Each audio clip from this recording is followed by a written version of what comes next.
The void-going warships of the Imperium represent the single most critical instrument of Imperial power projection across the galaxy.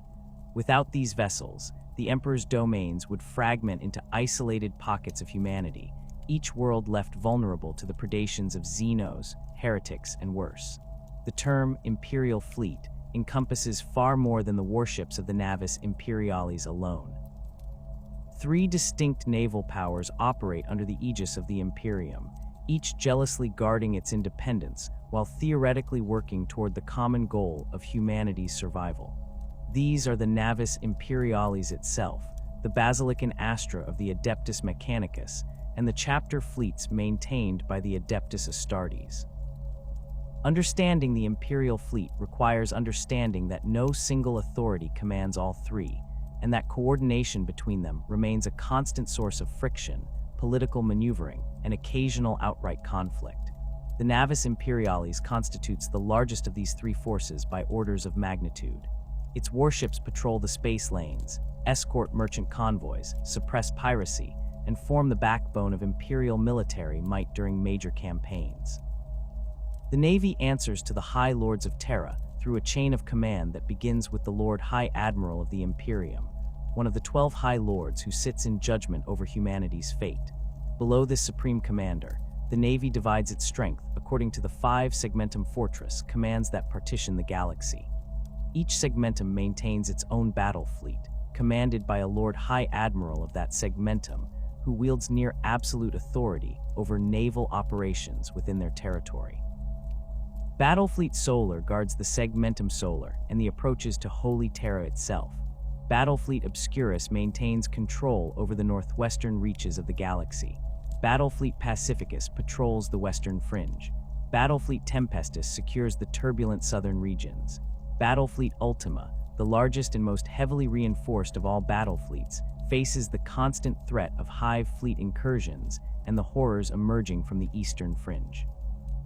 Each battlefleet further subdivides into sector and subsector battle groups, creating a hierarchical structure that theoretically allows for rapid response to threats while maintaining centralized strategic control.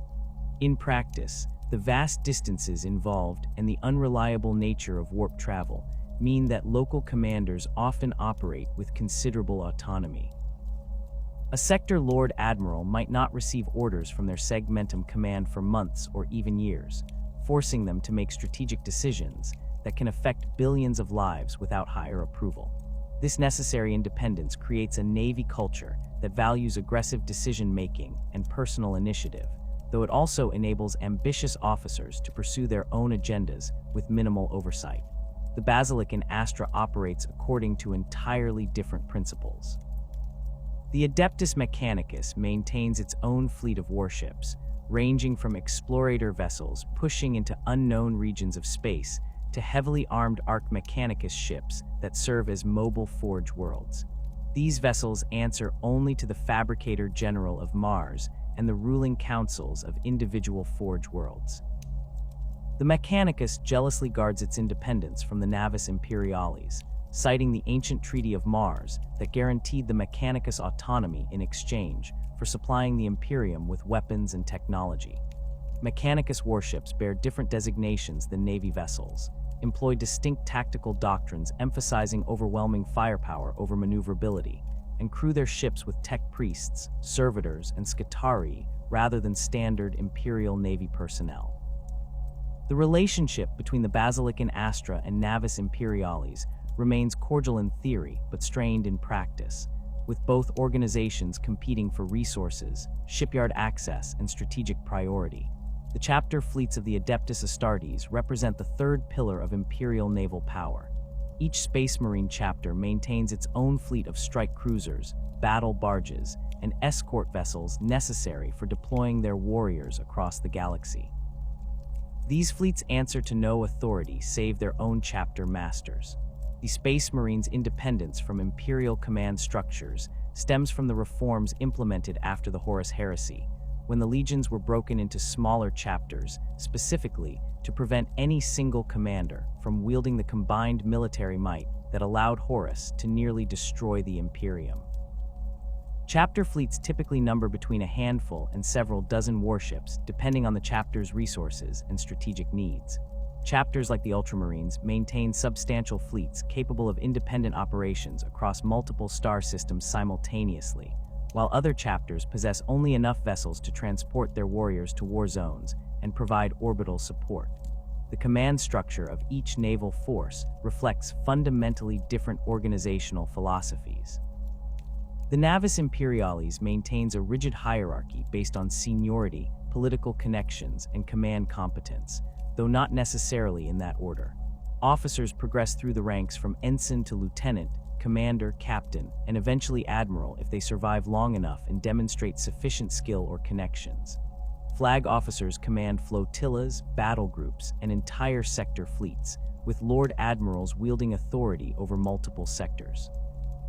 Political considerations heavily influence promotion and assignment, with influential families maintaining naval dynasties that span millennia. The Adeptus Munitorum technically holds authority over naval logistics and supplies, creating a constant source of friction as Navy commanders resent civilian bureaucrats dictating operational readiness. The Basilican Astra operates through a theocratic meritocracy where technical knowledge and devotion to the machine god determine advancement. Ship commanders hold titles like Magos Dominus or Archmagos, reflecting their mastery of technology rather than purely military rank.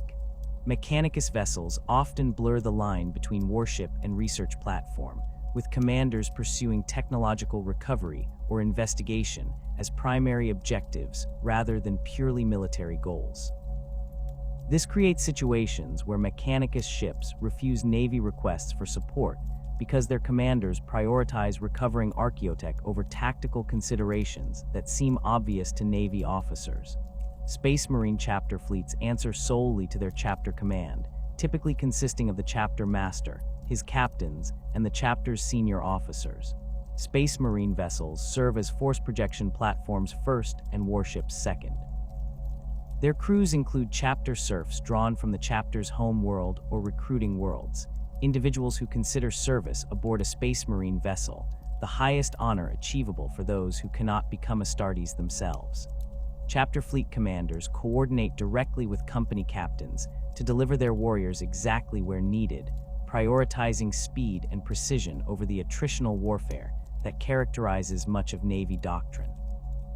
The practical reality of coordinating these three distinct naval forces during major campaigns reveals the Imperium's organizational dysfunction at its most acute.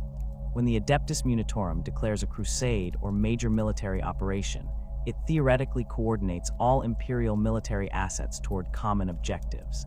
The Navy receives orders to transport and support Imperial Guard regiments, establish orbital superiority, and blockade enemy-held systems. The Mechanicus receives requests for technical support, specialized weaponry, and assignment of Basilican Astra vessels to the campaign. Space Marine chapters receive pleas for assistance from the High Lords, planetary governors, or other Imperial authorities. Each organization then decides whether to commit forces based on its own priorities and political calculations. Navy commanders find themselves dependent on Mechanicus shipyards for repairs and maintenance, yet possess no authority to compel Mechanicus cooperation. A fabricator general might refuse to prioritize repairs for Navy vessels if doing so conflicts with Mechanicus strategic interests, leaving Navy commanders to negotiate, offer concessions, or simply wait while their ships sit damaged in dock. Similarly, Space Marine chapters commit forces to campaigns at their own discretion. A chapter master might deploy his warriors to a war zone because he judges the threat severe enough to warrant intervention, or he might refuse requests for assistance that seem politically motivated rather than genuinely necessary. Navy commanders possess no mechanism to compel Space Marine participation, though they can request aid through official channels that wind through layers of bureaucracy before reaching chapter leadership. Jurisdictional disputes erupt regularly during combined operations. When a Space Marine strike cruiser enters a system already under Navy blockade, questions of tactical authority immediately arise. Navy doctrine calls for centralized fleet command to coordinate all vessels in system, but Space Marine commanders rarely accept Navy authority over their ships. The Space Marines argue their vessels serve specialized purposes requiring independent operation, while Navy officers counter that uncoordinated actions jeopardize overall fleet cohesion. These disputes sometimes resolve through negotiation and mutual respect between commanders, but just as often devolve into parallel operations where Navy and Space Marine forces pursue separate objectives in the same theater. The Mechanicus adds another layer of complication. Basilic and Astra vessels operating in Navy-controlled space technically fall under local Navy authority for navigation and traffic control purposes, yet Mechanicus commanders frequently ignore Navy requests that conflict with their missions. A Mechanicus explorator vessel might refuse to join a Navy battle line because its commander prioritizes investigating an anomalous signal over tactical considerations. Navy officers lack any practical recourse beyond lodging formal complaints that disappear into administratum archives. The appointment of War Masters during major crusades attempts to impose unified command over these disparate forces. The High Lords of Terra occasionally grant a Lord Commander Militant or other Supreme Commander the title of War Master, investing them with authority to coordinate all Imperial military assets within a designated theater of operations. This authority theoretically extends to Navy, Mechanicus, and even Space Marine forces. In practice, War Master authority depends entirely on the individual's personal prestige, political connections, and ability to convince rather than compel cooperation. A War Master might successfully coordinate all Imperial forces if they possess sufficient respect and political capital, but a less capable or less connected War Master finds their orders ignored or undermined by subordinate commanders who maintain their own chains of command back to Terra or Mars. The political relationship between these organizations remains defined by mutual dependence and mutual distrust. The Navy requires Mechanicus shipyards, technology, and technical expertise to maintain its fleets. The Mechanicus depends on Navy protection for its forge worlds and trade routes. Both organizations benefit from Space Marine intervention during critical battles, while the Space Marines rely on Navy and Mechanicus support for supplies, transportation of auxiliary forces, and intelligence. Yet each organization guards its prerogatives jealously, viewing the others as potential rivals for resources and political influence rather than true allies. Lord High Admirals navigate this political minefield as part of their duties. They must maintain relationships with fabricator generals to ensure continued access to shipyards and supplies. They must coordinate with the Adeptus Munitorum despite resenting civilian oversight of military operations. They must request Space Marine assistance while knowing that chapters answer such requests at their discretion. They must compete with other Lord High Admirals for resources and prestige while theoretically cooperating to defend the Imperium. The most successful Lord High Admirals master both military strategy and political maneuvering, understanding that a battle won through superior logistics and alliance building proves just as decisive as one won through tactical brilliance. The Navis Imperialis, as it exists in the 41st millennium, bears little resemblance to the unified military force that conquered the galaxy during the Great Crusade. When the Emperor first launched his fleets from Terra, no distinction existed between the forces that fought in the void and those that waged war on planetary surfaces. The Imperial Army encompassed both void-going warships and ground forces under a single command structure, with fleet assets directly supporting army operations as integrated components of the same military machine. This arrangement allowed for devastating combined arms operations, where fleet commanders and ground force generals coordinated their efforts without bureaucratic barriers or jurisdictional disputes. The War Master Horus himself commanded both fleet and ground elements, wielding the full spectrum of Imperial military might as a unified instrument. The Horus heresy shattered this organizational model along with so much else. When the War Master turned traitor and nearly destroyed the Imperium, he did so by leveraging his control over both naval and ground forces simultaneously. Entire army regiments turned traitor alongside their supporting fleets, creating combined arms forces that proved devastatingly effective against loyalist resistance. The rebels coordinated void superiority with ground assaults in ways that demonstrated the terrifying effectiveness of unified military command in the hands of a traitor.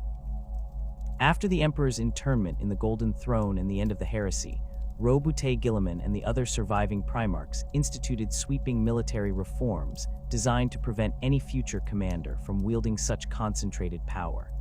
The Imperial Army fractured into two separate organizations, the Astra Militarum, responsible for ground warfare, and the Navis Imperialis, responsible for void combat and fleet operations. This separation introduced deliberate inefficiency into Imperial military operations. No longer could a single commander coordinate fleet movements and ground operations with the seamless integration that characterized Great Crusade-era warfare. Instead, Navy and Guard commanders now operated through parallel chains of command that converged only at the highest levels of Imperial authority. A Lord General commanding Guard forces in a war zone possessed no authority over the Navy vessels providing orbital support, while the Lord Admiral commanding those vessels held no command over the Guard, regiments they transported and supported. Both organizations answered to different branches of the Administratum, received supplies through different logistical networks, and pursued career advancement through entirely separate hierarchies. The reforms succeeded in their primary objective of preventing another Horuscale rebellion, but they also ensured that Imperial military operations would forever after suffer from coordination problems, jurisdictional disputes, and bureaucratic friction. The post-heresy Navy developed void warfare doctrine that reflected this new organizational reality. Where Great Crusade fleets operated as direct extensions of ground campaigns, the reformed Navy increasingly viewed void superiority as an end in itself, rather than merely a means to support planetary assault. Naval officers trained to think in terms of fleet versus fleet engagements, orbital blockades, and convoy protection, rather than the integrated operations that characterized earlier Imperial warfare. The Navy developed its own strategic priorities that sometimes aligned with Guard objectives and sometimes diverged entirely. A Navy commander might prioritize destroying an enemy fleet over providing orbital bombardment support for a Guard assault, reasoning that achieving void superiority served the broader strategic situation even if it left ground forces without immediate support. The classification of Imperial warships reflects both practical considerations and millennia of accumulated tradition. At the smallest scale, Navy carriers deploy wings of Fury interceptors and Starhawk bombers, small craft that lack warp capability and depend on carrier vessels for strategic mobility.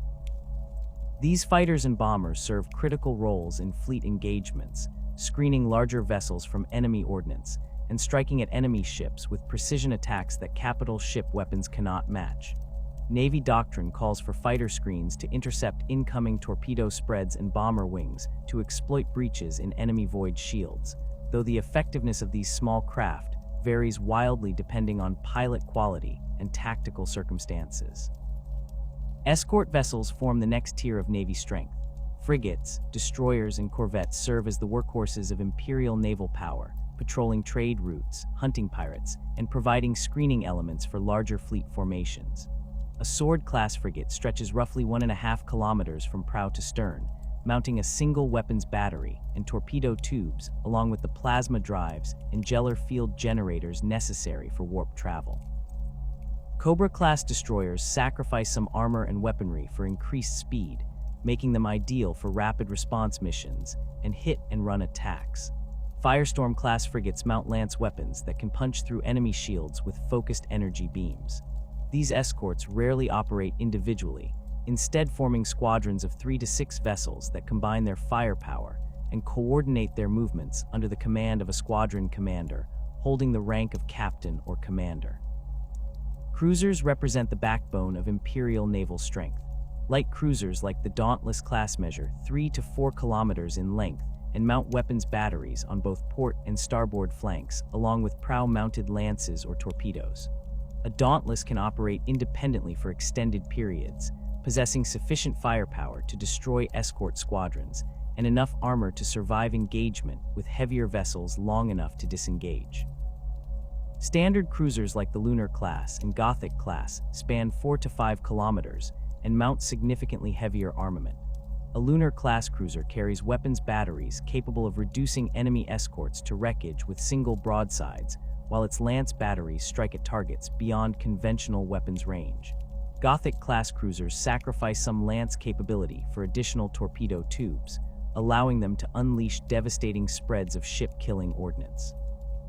Heavy cruisers like the Overlord class push towards 6 kilometers in length and mount armament approaching that of smaller capital ships. Grand cruisers occupy an unusual position in Navy classification schemes. These vessels were built in large numbers during the Great Crusade, but fell out of favor in subsequent millennia due to their resource-intensive construction requirements.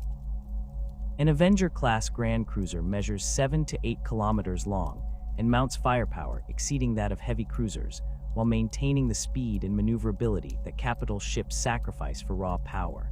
The Navy maintains relatively few Grand Cruisers in active service, with most serving as flagships for sector admirals or forming the core of prestigious battle groups. Their rarity makes them valuable both as combat assets and as symbols of command authority. Battle cruisers blur the line between cruiser and battleship, combining heavy armament with speed that capital ships cannot match. The Mars-class battlecruiser stretches 8 kilometers from prow to stern and carries weapons batteries and lance arrays that can cripple enemy capital ships while maintaining enough speed to pursue fleeing opponents or disengage from unfavorable battles. Armageddon-class battlecruisers sacrifice some speed for even heavier firepower, making them effective ship killers in fleet engagements. Navy doctrine employs battlecruisers as fast response elements capable of reinforcing threatened sectors before enemy forces can consolidate their gains. Battleships represent the ultimate expression of Imperial naval power in routine service. An Emperor-class battleship measures 10 to 12 kilometers in length and masses several billion tons. Its armored hull can withstand punishment that would reduce lesser vessels to debris, while its weapons batteries can engage multiple targets simultaneously. The prow-mounted Nova cannon serves as the Emperor-class's signature weapon, capable of launching building-sized projectiles across vast distances to devastate enemy formations. Each battleship requires a crew of tens of thousands, from the command officers on the bridge to the gun crews manning weapons batteries to the engine room menials, who spend their entire lives maintaining the plasma reactors that power these massive vessels. The Navy maintains relatively few battleships compared to cruisers and escorts, with most sector fleets possessing only a handful of these capital ships. The rarest vessels in Imperial service include the Emperor-class battleships themselves, built in limited numbers during the 32nd millennium, when the Imperium still possessed the industrial capacity for such massive construction projects. Even rarer are the ancient Gloriana-class battleships, massive vessels built during the Great Crusade to serve as flagships for the Primarchs themselves. These ships measure 15 kilometers or more in length and mount armament that exceeds standard battleships by orders of magnitude. Only a handful of Gloriana-class vessels remain in Imperial service by the 41st millennium, with most having been destroyed during the heresy or lost in the millennia since. Those that survive serve as irreplaceable symbols of Imperial might, their loss representing not just tactical setbacks, but the permanent diminishment of the Imperium's naval strength. The Navy organizes these vessels into sector and subsector battle fleets that form the primary organizational structure for naval operations. A typical sector battle fleet includes 2 to 4 battleships or battlecruisers serving as flagships, a dozen or more cruisers of various classes, and several dozen escort squadrons. The exact composition varies based on the sector's strategic importance, threat level, and political influence. Sectors near major warp routes or critical forge worlds receive heavier fleet allocations than isolated sectors far from strategic objectives. A sector Lord Admiral commands this battle fleet from their flagship, typically a battleship or grand cruiser, coordinating patrol routes and responding to threats across dozens of star systems. Subsector battle fleets operate under sector command, but maintain considerable autonomy due to the vast distances involved. A subsector flotilla might include a cruiser squadron and several escort squadrons under the command of a commodore or junior admiral. These forces patrol their assigned regions, escort merchant convoys, suppress piracy, and respond to local emergencies without waiting for sector-level authorization. The subsector commander reports to their sector lord admiral, but may not communicate with higher command for months between reports, forcing them to make strategic decisions based on their own assessment of local conditions. The Navy maintains strategic reserves at major segmentum fortresses that serve as bases for the largest concentrations of Imperial naval power outside the Sol system itself. Battlefleet Gothic, based at the fortress world of Bacca in Segmentum Obscurus, guards the approaches to the Gothic sector and maintains one of the largest concentrations of capital ships in the Imperium. Its strength includes dozens of battleships and battlecruisers, along with hundreds of cruisers and escorts. Hydrafor in Segmentum Obscurus serves as another major naval fortress, its orbital shipyards capable of constructing and maintaining capital ships. Carduniash in Segmentum Ultima and Cipra Mundi in Segmentum Pacificus maintain similar strategic reserves, each fortress representing centuries of accumulated naval strength and infrastructure investment. These fortress fleets serve multiple purposes beyond simple defense. They provide strategic reserves that can reinforce threatened sectors during major campaigns, deploying battle groups to crisis zones across their segmentum. They maintain the shipyards and repair facilities necessary to keep the Navy operational, with orbital docks capable of servicing everything from escort vessels to battleships. They serve as training grounds where newly commissioned officers learn their craft and veteran crews practice fleet maneuvers. Most importantly, they represent concentrations of naval power sufficient to deter major enemy offensives, forcing hostile forces to account for potential reinforcement from fortress reserves before committing to major operations. Specialized fleet elements operate alongside standard battle fleets to fulfill specific strategic requirements. Explorator support squadrons accompany Adeptus Mechanicus expeditions into unknown regions, providing military escort for explorator vessels pushing beyond Imperial borders. These squadrons typically include cruisers and escort squadrons, commanded by officers who understand that their mission priorities differ from standard naval operations. The Mechanicus pays for these escorts through various arrangements with Navy Command, creating relationships where Navy officers find themselves serving Mechanicus objectives rather than purely Imperial ones. Blockade squadrons specialize in preventing enemy movement into or out of specific systems. A blockade squadron establishes patrol routes covering a system's major warp translation points, interdicting enemy vessels attempting to enter or leave the system. This requires different skills than fleet combat, emphasizing endurance and patrol coordination over the aggressive maneuvering that characterizes fleet engagements. Blockade duty tests crew discipline and morale, as vessels spend months or years maintaining patrol stations with minimal action, punctuated by brief, violent encounters with blockade runners.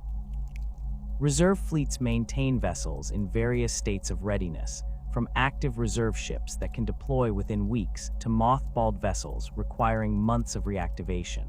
The Navy maintains these reserves against future needs, though the condition of reserve vessels varies dramatically. Some reserve ships receive regular maintenance and could return to active service quickly. Others sit in orbital graveyards for centuries, their systems degraded beyond practical repair, but retained because the Navy refuses to officially acknowledge that these vessels will never sail again. The bureaucratic distinction between a ship in reserve and a ship that should be scrapped creates situations where Navy strength reports include vessels that exist only as corroded hulks. The Adeptus Mechanicus maintains military forces that rival the Navis Imperialis in capability, if not in sheer numbers, operating under legal frameworks that predate the Imperium itself. The Treaty of Olympus Mons, signed during the Unification Wars when the Emperor first reached Mars, established the fundamental relationship between Terra and the Red Planet. This ancient compact guaranteed the Mechanicus complete autonomy over its internal affairs, control over all technology within the Imperium, and crucially, the right to maintain independent military forces. The treaty's provisions remain sacrosanct 10,000 years later, enforced not through mere tradition, but through the Imperium's absolute dependence on Mechanicus technology. Without the Forge World's weapons, ships, and equipment, the Imperial war machine would grind to a halt within years. This dependence ensures that the Mechanicus retains military forces answerable only to Mars, operating according to priorities that frequently diverge from broader Imperial strategic objectives. The Fabricator General of Mars holds supreme authority over all Mechanicus military assets, though in practice individual Forge worlds exercise considerable independence. Each major Forge world maintains its own fleet of warships, ranging from escort squadrons to capital ships that match or exceed Navy battleships in firepower. These vessels answer to the Forge world's ruling fabricator, who determines deployment priorities based on the Forge world's specific needs and strategic interests. A Forge world threatened by Xenos raiders commits its fleet to local defense. Another Forge world pursuing technological recovery in distant regions deploys explorator fleets that might operate for decades beyond Imperial space. The Fabricator General can theoretically command all Mechanicus fleets to concentrate for major operations, but such unified deployments occur rarely, typically only when Mars itself faces direct threat, or when the Mechanicus collectively decides that a particular objective justifies the commitment of significant military resources. The Basilican Astra designation encompasses all Mechanicus void-going military vessels, from the smallest patrol craft to the massive Arc Mechanicus ships that serve as mobile Forge worlds. Unlike the Navis Imperialis, which maintains relatively standardized vessel classifications and organizational structures across all sectors, the Basilican Astra operates according to Forge world-specific doctrines that reflect each world's particular technological specializations and strategic priorities. A fleet from Ryza emphasizes plasma weaponry and aggressive tactics born from millennia of warfare against orcs. Vessels from Griffon 4, before that Forge world's destruction, specialized in graviton weapons and exotic defensive systems. Ships from Styges 8 incorporate stealth technologies and long-range auger arrays suited for reconnaissance and intelligence gathering. This diversity creates Mechanicus fleets that vary dramatically in composition and capability, depending on their Forge world of origin. Explorator fleets represent the Mechanicus's most visible military presence beyond Forge world space. These expeditions venture into uncharted regions of the galaxy, seeking lost standard template construct systems, archaeotech from the dark age of technology, and xenotech that might yield insights into advanced technological principles. An explorator fleet typically includes at least one Arc Mechanicus as its flagship, supported by cruiser weight vessels configured for long-range operation and numerous escort craft. The fleet carries thousands of tech priests, servitors, and skitarii, along with the supplies necessary for years or decades of independent operation. Explorator Magos command these expeditions with objectives that extend far beyond simple exploration. They seek specific technological artifacts based on fragmentary records recovered from ancient data cores, investigate anomalous signals that might indicate functioning Dark Age installations, and map regions of space that Imperial charts mark as unknown or forbidden. The quest for standard template construct systems drives much explorator activity. These ancient databases contain complete manufacturing instructions for Dark Age technology, representing the pinnacle of human achievement before Old Night shattered galactic civilization. A complete SDC system could revolutionize Imperial technology, providing construction templates for everything from basic agricultural equipment to advanced weapons systems. The Mechanicus has recovered only fragments of SDC databases over the millennia, individual templates for specific devices rather than complete systems. Each discovery, no matter how minor, justifies the resources committed to explorator expeditions. A template for an improved pattern of lasgun represents a significant find. A template for a lost vehicle design or defensive system becomes cause for celebration across multiple Forge worlds. The theoretical discovery of a complete, intact STC system would rank among the most significant events in Imperial history, potentially altering the balance of power throughout the galaxy. Famous explorator expeditions have pushed into regions where even the Navis Imperialis fears to venture. The explorator fleet Sigma Rho spent 40 years mapping systems beyond the halo stars at the galaxy's edge, recovering archaeotech from human colonies that fell during Old Night and never reconnected with the Imperium. The expedition lost half its vessels to unknown threats and hostile Xenos, but the survivors returned with technological artifacts that justified the losses in Mechanicus calculations. Explorator Fleet Delphi 9 investigated the Ghoul Stars, a region notorious for vessels that enter and never return. The fleet vanished completely, its fate unknown, though the Mechanicus continues to classify it as on extended deployment rather than acknowledging its probable destruction. Other explorator fleets operate in the halo reaches beyond Ultramar, in the Veiled region where warp storms make navigation nearly impossible, and in the gaps between spiral arms where ancient human colonies might still exist in isolation. The dangers facing explorator fleets extend beyond mere navigation hazards. Regions beyond Imperial space harbor Xenos civilizations that view human intrusion as cause for immediate violent response. Explorator vessels encounter Orc empires, Eldar maiden worlds, Tau expansion fleets, and worse. Many expeditions discover that the archaeotech they seek lies within Xenos-held territory, forcing difficult decisions about whether technological recovery justifies the military risks of assault against entrenched alien defenses. The Mechanicus accepts these losses as necessary costs of technological progress, reasoning that the potential benefits of recovered technology outweigh the destruction of individual expeditions. This calculation appalls Navy officers who view Mechanicus' willingness to sacrifice entire fleets for uncertain technological gains as borderline heretical. But the Mechanicus answers only to Mars and the machine god, not to Navy sensibilities about acceptable casualty rates. Arc Mechanicus vessels represent the ultimate expression of Mechanicus naval power and technological capability. These ships dwarf even the largest Navy battleships, measuring 15 to 20 kilometers in length and massing tens of billions of tons. An Arc Mechanicus serves simultaneously as warship, forge complex, research facility, and repository for irreplaceable Dark Age technology. The construction of a single Arc Mechanicus requires centuries of effort and resources that would build dozens of Navy capital ships. Many Arc Mechanicus vessels date from the Great Crusade or earlier, their hulls incorporating technologies that the Mechanicus no longer fully understands, but maintains through ritual and accumulated practical knowledge.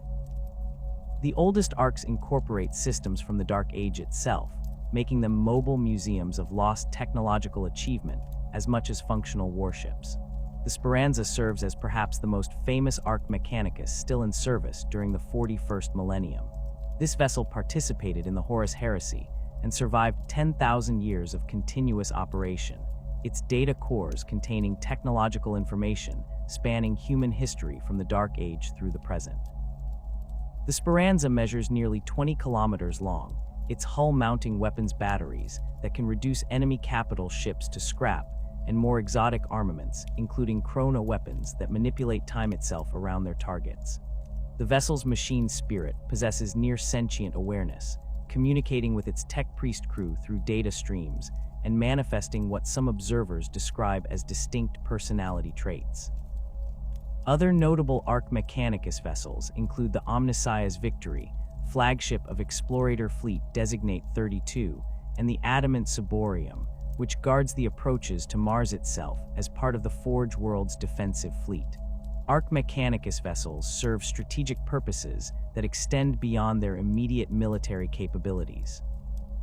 Each Arc carries forge complexes capable of manufacturing everything from small arms to void ship components, making them self-sufficient for extended deployments. The forges can also support other Mechanicus vessels and even Navy ships if political considerations warrant such assistance. And ARC's research facilities house tech priests pursuing investigations into recovered archaeotech, xenotech, and theoretical technological principles. These facilities include testing chambers where dangerous or unstable technologies can be examined under controlled conditions, though controlled remains a relative term when dealing with poorly understood Dark Age systems. The data cores aboard an Arc Mechanicus contain backups of critical technological information from the vessel's forge world of origin, ensuring that even if the forge world itself suffers catastrophic damage, the knowledge it accumulated over millennia survives aboard its arcs. The strategic importance of Arc Mechanicus vessels means the Mechanicus deploys them cautiously, committing these irreplaceable assets only when objectives justify the risk. An Arc might lead an explorator fleet into unknown regions, serving as mobile base for decades-long expeditions. Another Arc might remain in orbit around its forge world, serving as orbital fortress and emergency manufacturing facility. During major campaigns, the Mechanicus sometimes commits arcs to provide mobile forge support for Imperial forces, though such deployments require extensive negotiation between Mechanicus and Navy command. The loss of an Arc Mechanicus represents a catastrophe for the Mechanicus, not merely because of the vessel's military value, but because of the irreplaceable technology and knowledge it carries. When the Arc Mechanicus Omnipotence fell to Chaos forces during the Gothic War, the Mechanicus committed substantial military resources to recovering the wreck, specifically to prevent its technology from being turned against the Imperium. Mechanicus warship designs reflect fundamentally different priorities than Navy vessels. Where Navy doctrine emphasizes balanced armament mixing lance weapons, macro cannon batteries, and torpedo tubes, Mechanicus vessels favor lance weaponry almost exclusively. Lance batteries fire focused energy beams that punch through void shields and armor with precision that macro cannon shells cannot match. A Mechanicus cruiser typically mounts multiple lance arrays along its flanks and dorsal surfaces, creating overlapping fields of fire that can engage multiple targets simultaneously. This emphasis on lance weaponry reflects both technological preference and tactical doctrine. The Mechanicus values precision over volume of fire, preferring weapons that strike with certainty rather than saturating target zones with shells that might miss. Lance weapons also require less ammunition storage than conventional batteries, freeing internal volume for forge facilities and research laboratories. Advanced auger arrays distinguish Mechanicus vessels from their Navy counterparts as clearly as their weapons loadouts. A Mechanicus warship carries sensor systems that exceed Navy vessels by orders of magnitude, capable of detecting enemy ships at extreme range and analyzing target composition with precision that Navy augers cannot approach. These auger arrays serve multiple purposes beyond simple navigation and targeting. They scan for technological artifacts, analyze stellar phenomena, detect warp anomalies, and gather intelligence on enemy capabilities. A Mechanicus vessel entering a system begins comprehensive auger sweeps immediately, cataloging every technological signature and analyzing data for potential items of interest. This auger superiority gives Mechanicus fleets significant tactical advantages, allowing them to detect ambushes before Navy vessels, register threats, and identify enemy vessel classes at ranges where Navy augers show only undifferentiated contacts. The crews aboard Mechanicus vessels differ as dramatically from Navy personnel as the ships themselves differ in design. Where Navy vessels crew with tens of thousands of baseline humans, Mechanicus ships operate with far smaller crews of tech priests and servitors. A Mechanicus cruiser might require only hundreds of tech priests to maintain and operate systems that would need thousands of Navy crew to manage. Servitors handle most routine operations, their cybernetic augmentation allowing them to interface directly with ship systems and execute commands with mechanical precision. Tech priests oversee these servitors while maintaining the rituals necessary to appease the vessel's machine spirit and keep ancient systems functioning. The bridge of a Mechanicus vessel resembles a cathedral to the machine god more than a Navy command deck, with tech priests chanting binary cant while monitoring data streams through direct neural interface rather than reading physical displays. Skitarii regiments provide military force aboard Mechanicus vessels, serving roles analogous to Navy armsmen, but with capabilities that exceed baseline human soldiers. These cybernetically enhanced warriors carry advanced weapons including radium carbines, arc rifles, and plasma calivers. Their augmented reflexes and targeting systems make them devastatingly effective in boarding actions or when defending against enemy boarding parties. A Skitarii cohort can repel boarding attempts that would overwhelm Navy armsmen through sheer firepower and coordination, enabled by their cybernetic augmentations. Larger Mechanicus vessels carry entire Skitarii legions, thousands of warriors organized into cohorts and maniples under the command of Skitarii marshals, who coordinate their forces through Nuspheric battle cant. Tech Guard regiments supplement Skitarii forces aboard major Mechanicus vessels and Forge worlds. These soldiers receive less extensive augmentation than Skitarii, but still exceed standard Imperial Guard in equipment and training. Tech Guard units specialize in defending Forge complexes and technology repositories, their training emphasizing protection of critical systems over offensive operations. A Tech Guard regiment deployed from a Mechanicus vessel brings heavy weapons including las cannons, plasma cannons, and Volkite culverins that Imperial Guard forces rarely access. Their officers coordinate with tech priests to ensure that defensive operations account for technological assets that must be protected at all costs. Unique vessel classes serve in Mechanicus fleets that have no Navy equivalents. The Dictator-class Cruiser mounts extensive launch bays for attack craft, carrying fighter and bomber wings that rival dedicated Navy carriers despite the Dictator's cruiser displacement. These vessels serve as fleet scouts and strike platforms, their attack craft probing enemy formations and exploiting tactical opportunities. The Tyrant-class Cruiser emphasizes lance armament to an extreme degree, mounting battery after battery of lance weapons along its flanks and spine. A Tyrant class can engage multiple targets simultaneously with lance fire, making it devastatingly effective in fleet actions, where its firepower can be brought to bear against enemy capital ships. The Lunar-class Cruiser serves in both Navy and Mechanicus fleets, though Mechanicus variants mount additional auger arrays and substitute lance batteries for some macro cannon turrets.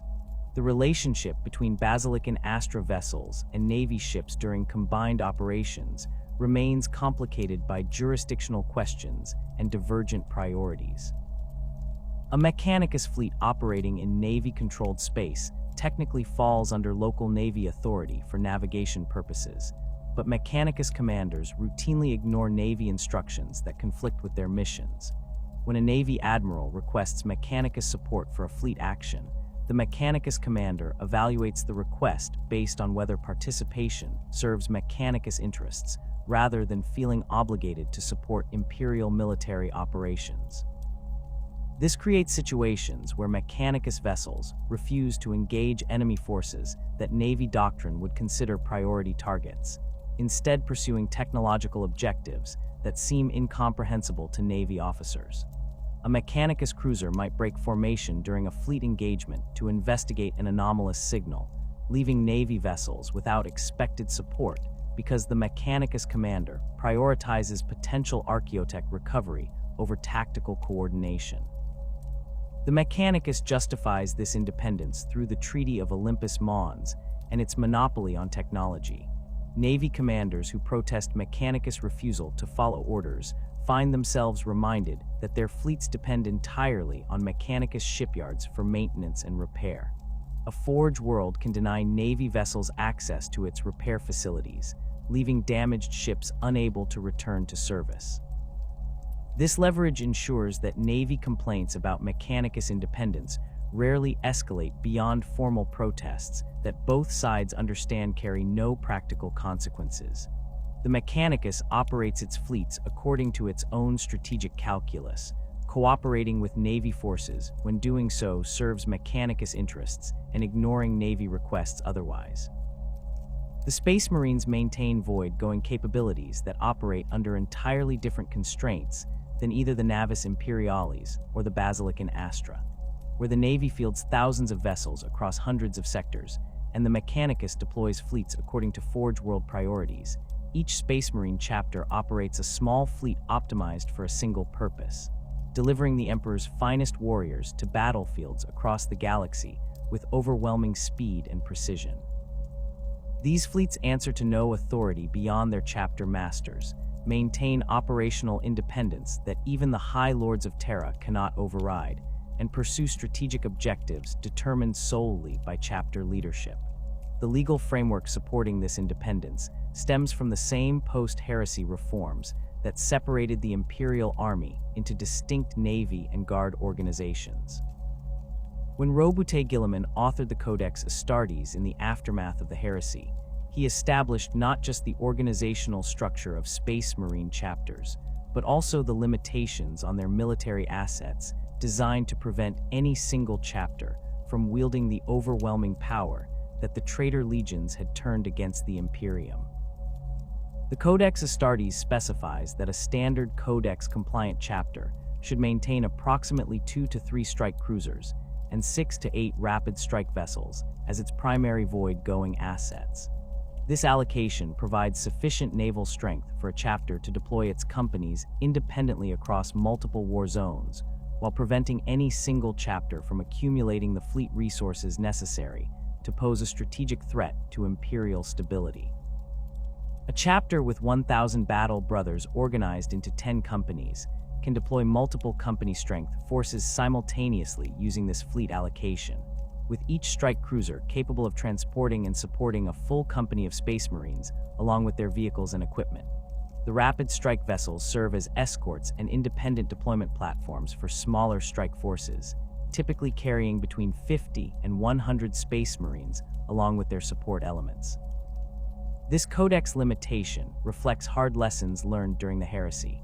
The Space Marine legions that turned traitor commanded fleets numbering hundreds of vessels, including multiple capital ships, numerous cruiser-weight warships, and vast flotillas of escorts. When these legions rebelled, they brought their fleets with them, creating naval forces that could challenge loyalist fleets on equal terms while simultaneously deploying tens of thousands of traitor Marines. The Codex restrictions ensure that no chapter possesses sufficient fleet strength to threaten vital Imperial systems or conduct sustained independent campaigns without support from other Imperial forces. A chapter fleet can raid enemy territory, conduct lightning strikes against priority targets, and deploy companies to active war zones, but it cannot sustain prolonged void warfare against a determined enemy with significant naval assets. The practical implementation of these restrictions varies considerably across different chapters. Codex-compliant chapters like the Ultramarines, Imperial Fists, and their successor chapters generally adhere to the specified fleet allocations, though even these chapters sometimes maintain additional vessels through various justifications. A chapter might argue that training vessels, system defense monitors, or specialized ships serving unique purposes fall outside Codex limitations. Other chapters interpret the guidelines more loosely, maintaining fleets that exceed Codex specifications while technically remaining within acceptable parameters. The distinction between a vessel, classified as a strike cruiser versus one designated as a battle barge, sometimes depends more on chapter record keeping than actual capability differences. Notable exceptions to Codex fleet limitations exist among chapters that either predate the Codex Astartes or explicitly reject its organizational principles. The Black Templars maintain crusade fleets that dwarf the naval assets of Codex-compliant chapters, with multiple battle barges and dozens of strike cruisers distributed among their various crusades scattered across the galaxy. The Black Templars justify this by arguing that their chapter operates as multiple independent crusading forces rather than a single unified chapter, though this explanation satisfies legal requirements more than it reflects actual organizational reality. Each Black Templar's crusade operates semi-independently under a marshal, who commands between 100 and 300 battle brothers, along with supporting fleet elements. The chapter as a whole maintains no central fortress monastery, instead operating from their fleets as they pursue their eternal crusade against the Emperor's enemies. The Space Wolves similarly maintain fleet strength exceeding Codex specifications, with each of their great companies operating independently under a Wolf Lord who commands his own vessels. The Space Wolves never fully adopted the Codex Astartes after the heresy, maintaining organizational structures that hew closer to their Legion-era traditions than to Guilliman's reforms. Their great companies vary in size from roughly 100 to 200 Space Wolves, each supported by strike cruisers and escorts sufficient for independent operation. The chapter maintains multiple battle barges, including their Fortress Monastery Fang's orbital defense fleet, creating a combined naval strength that approaches or exceeds small Navy battle groups. The Space Wolves justify this through their status as a first founding chapter and their role defending the approaches to the Eye of Terror, though the underlying reality remains that few Imperial authorities possess the capability or willingness to enforce Codex compliance against a first founding chapter that chooses to ignore it. The Dark Angels and their successor chapters maintain fleet assets dedicated to their secret hunt for the fallen, those members of their legion who turned traitor during the heresy. These vessels operate independently of the chapter's standard fleet allocation, crewed by chapter serfs who understand that certain missions require absolute secrecy. When the Dark Angels receive intelligence suggesting the presence of one of the fallen, they deploy specialized strike forces aboard vessels that officially do not exist in chapter records, pursuing their quarry without regard for other Imperial priorities. This parallel fleet structure allows the Dark Angels to maintain their hunt across the galaxy while simultaneously fulfilling their official duties as a Space Marine chapter, though it requires careful record-keeping to prevent outside observers from questioning why the chapter possesses more vessels than Codex guidelines specify. Strike cruisers form the backbone of Space Marine naval power across nearly all chapters. These vessels measure roughly 5 to 6 kilometers in length, significantly smaller than Navy cruisers, but purpose-built for the specific requirements of Space Marine operations. A strike cruiser combines the functions of warship, transport, and mobile fortress in a single package, optimized for rapid deployment and orbital assault. The vessel carries between 100 and 300 Space Marines depending on mission requirements, along with their power armor, weapons, vehicles, and supporting equipment.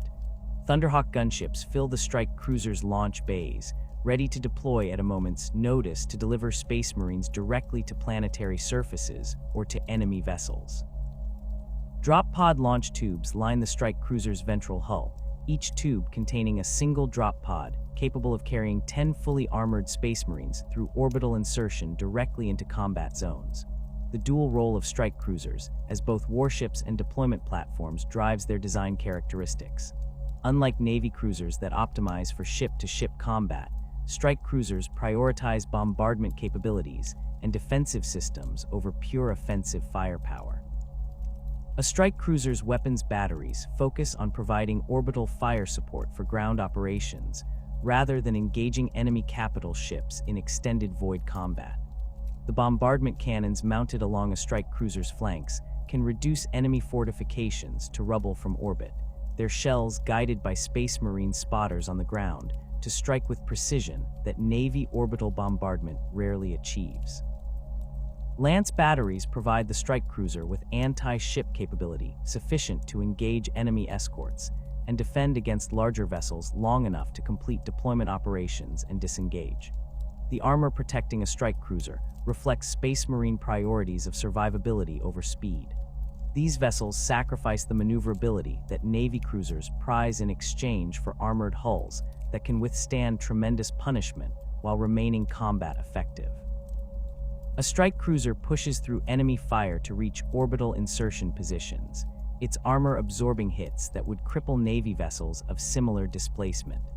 Void shields layered over this physical armor provide additional protection, though strike cruisers typically mount fewer shield generators than comparable Navy vessels due to power requirements for bombardment systems and launch bay operations.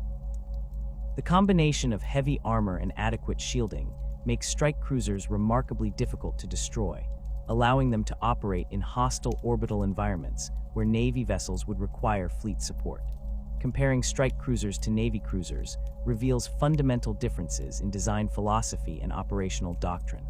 A Navy cruiser like the Lunar-class measures slightly larger than a strike cruiser and mounts heavier broadside armament optimized for fleet engagements. The Lunar-class carries weapons batteries and lance arrays designed to engage enemy capital ships at range, trading sustained firepower for the Navy's preferred tactics of long-range gunnery duels.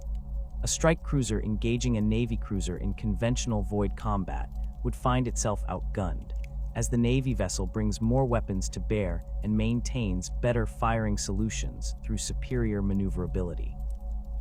However, Space Marine doctrine never calls for strike cruisers to engage in sustained ship-to-ship combat. Instead, strike cruisers close rapidly with enemy vessels, weathering incoming fire through heavy armor while launching boarding parties via Thunderhawk and boarding torpedo.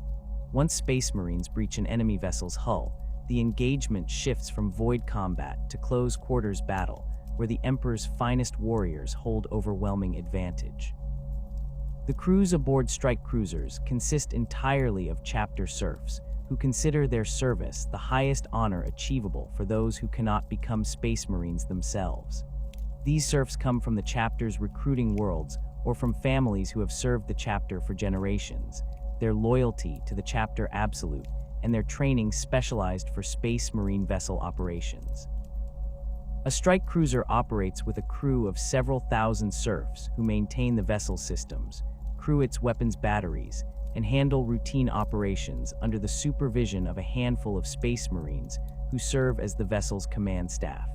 The ship's captain holds the rank of Space Marine captain or a senior officer detached from company command to lead the vessel. These commanders understand both void warfare and ground operations, coordinating their vessels to support chapter operations rather than pursuing independent naval objectives. Battle barges represent the ultimate expression of Space Marine naval power, serving as chapter flagships and mobile fortresses capable of deploying entire companies directly into the most hostile environments. These vessels dwarf strike cruisers, measuring 8 to 10 kilometers in length and massing several times more than their smaller counterparts. A battle barge can carry between 300 and 500 Space Marines, along with their full complement of vehicles, equipment, and supporting elements. The vessel's launch bays accommodate dozens of Thunderhawk gunships, land speeders, and other aircraft, while its drop pod capacity exceeds that of multiple strike cruisers combined. Chapters typically maintain only 1 or 2 battle barges, with these vessels serving as flagships for the chapter master or senior captains commanding major deployments. The massive assault capacity of battle barges makes them ideal for planetary invasions and void station assaults where Space Marine forces must deploy in overwhelming strength. A battle barge approaching a hostile world can launch simultaneous drop pod assaults, Thunderhawk insertions, and boarding torpedo attacks that deliver hundreds of Space Marines directly into combat within minutes. The vessel's bombardment capabilities exceed those of strike cruisers by significant margins, with bombardment cannons capable of cracking open hive cities and reducing fortress complexes to molten slag. When the Imperial Fists deploy their battle barge Alcazar Remembered, entire planetary defense forces surrender rather than face the orbital bombardment that the vessel brings to bear. The Black Templar's battle barge Eternal Crusader serves not just as flagship, but as the chapter's mobile fortress monastery, carrying the chapter's most sacred relics and serving as the primary base for the High Marshal. Boarding capabilities distinguish battle barges even more than their assault capacity. These vessels mount specialized boarding systems that allow them to engage enemy capital ships directly, clamping onto hostile vessels with docking claws and breaching their hulls with melta-cutters before deploying Space Marine boarding parties directly into enemy ships. A battle barge can engage enemy vessels that would destroy strike cruisers through sheer firepower, using its heavy armor and powerful void shields to close to boarding range while weathering incoming fire that would reduce lesser vessels to debris. Once the battle barge establishes boarding contact, Space Marine Terminators, and veteran assault squads pour into the enemy vessel, fighting through its corridors to reach critical systems and command decks. Enemy crews face the nightmare of Space Marines rampaging through their ship, killing anyone who resists and sabotaging vital systems. Many enemy commanders scuttle their vessels rather than face capture by Space Marine boarding parties, though this merely accomplishes the Space Marines' objective of removing the enemy ship from the battle. Ancient patterns of battle barges maintained by first founding chapters incorporate technologies that the Imperium can no longer replicate. The Blood Angel's battle barge Blade of Vengeance dates from the Great Crusade, its hull incorporating systems that modern tech priests maintain through ritual and accumulated knowledge rather than true understanding. The vessel's machine spirit possesses characteristics that suggest near sentient awareness, responding to its crew's needs with initiative that exceeds standard vessel programming. The Dark Angel's battle barge Invincible Reason served as flagship for Lionel Johnson during the Great Crusade, its weapon systems including Dark Age technology that the chapter's tech marines carefully maintain. These ancient vessels represent irreplaceable assets, their loss diminishing not just the chapter's military capability, but the Imperium's connection to its past. Rapid strike vessels serve as the workhorses of chapter fleets, operating as escorts for larger vessels and as independent platforms for small strike forces. These ships vary considerably in classification and capability, from Gladius-class frigates measuring roughly 1.5 kilometers to Hunter-class destroyers and Nova-class frigates. A rapid strike vessel typically carries between 50 and 100 Space Marines, along with a handful of vehicles and a reduced Thunderhawk complement. These vessels excel at rapid deployment missions, where a full company deployment would be excessive, but where significant Space Marine presence is required. A squad or two of Space Marines deployed from a rapid strike vessel can eliminate enemy leadership, destroy critical infrastructure, or conduct reconnaissance that shapes subsequent larger operations. The speed and maneuverability of rapid strike vessels exceed that of strike cruisers and battle barges, allowing them to operate independently across vast regions of space.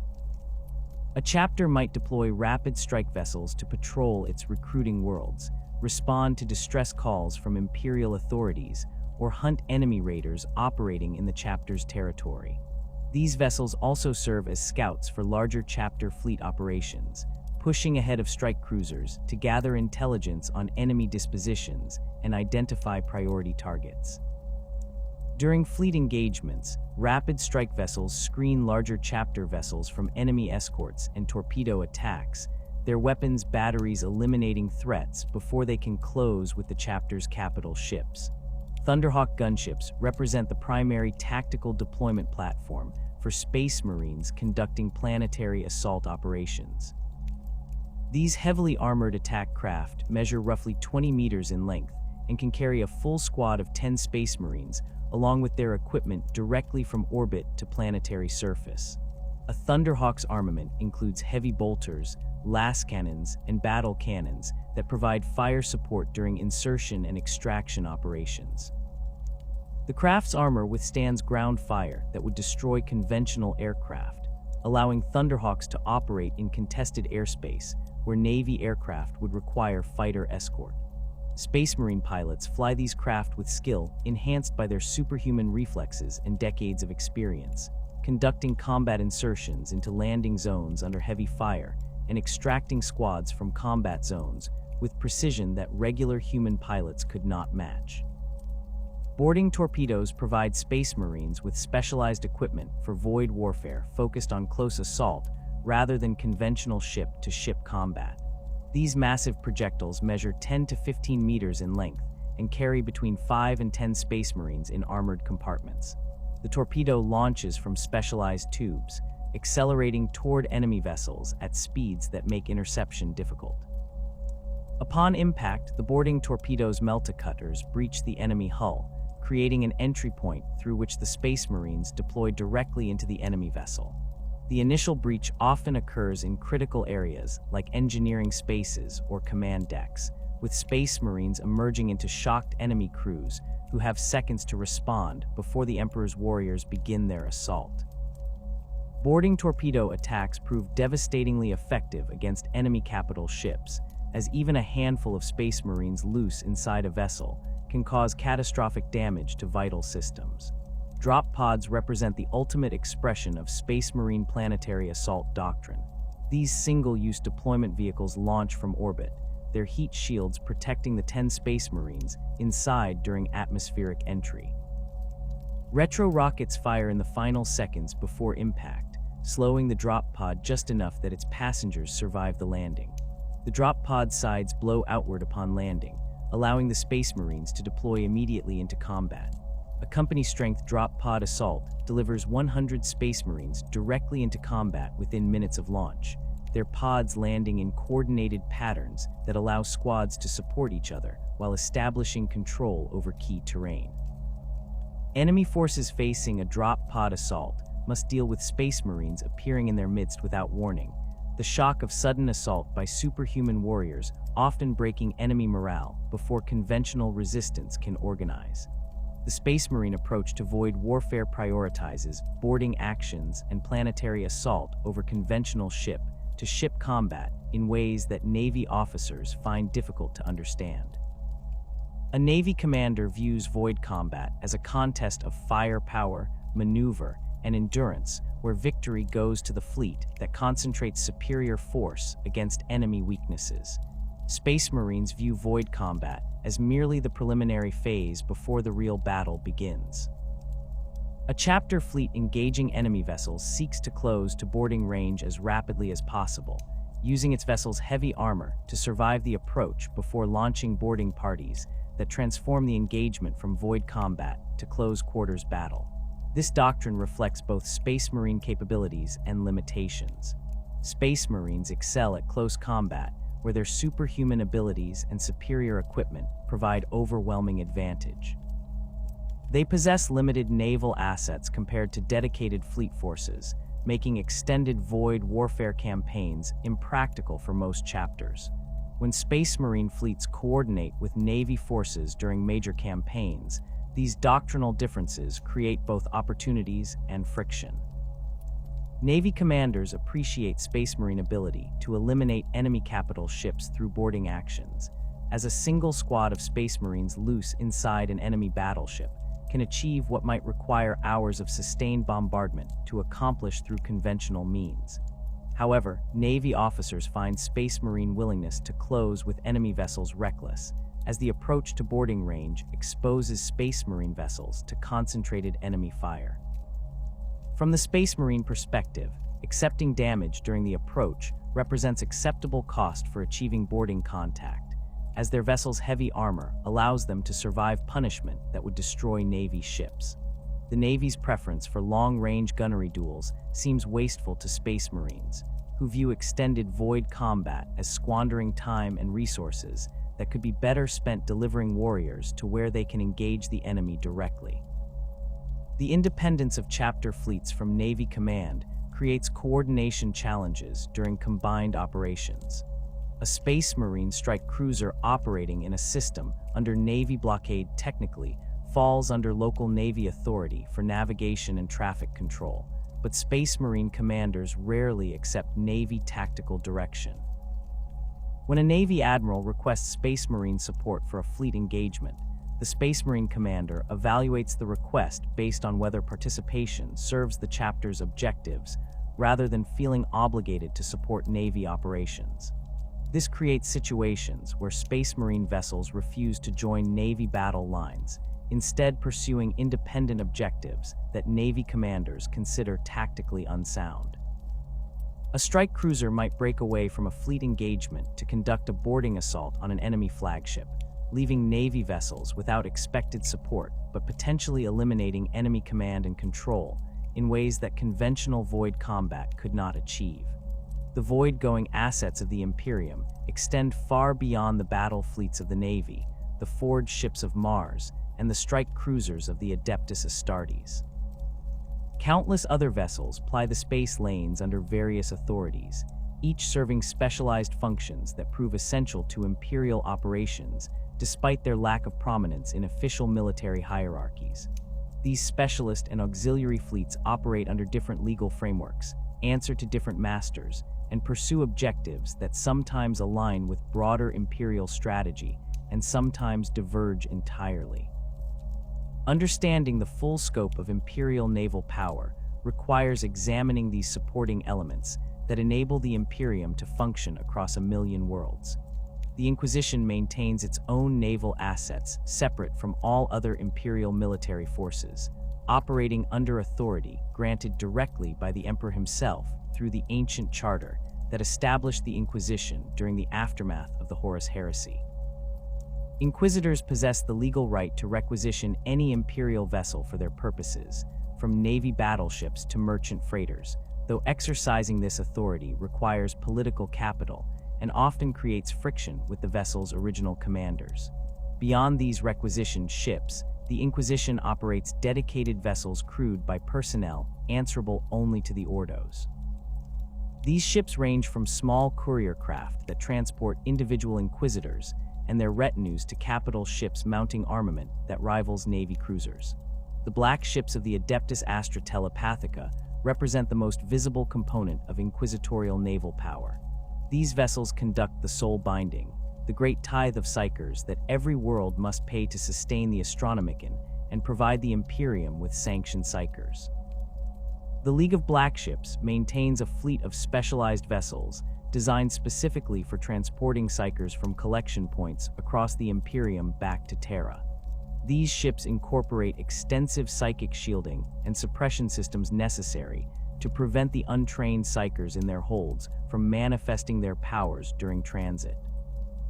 A single psycher losing control aboard a vessel traveling through the warp could doom everyone aboard, making the black ship's containment systems as critical as their engines or gellar fields.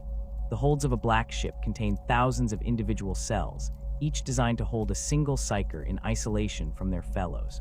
Null maidens of the Sisters of Silence serve as guards and handlers, their psychic blankness suppressing the powers of nearby psychers through their mere presence.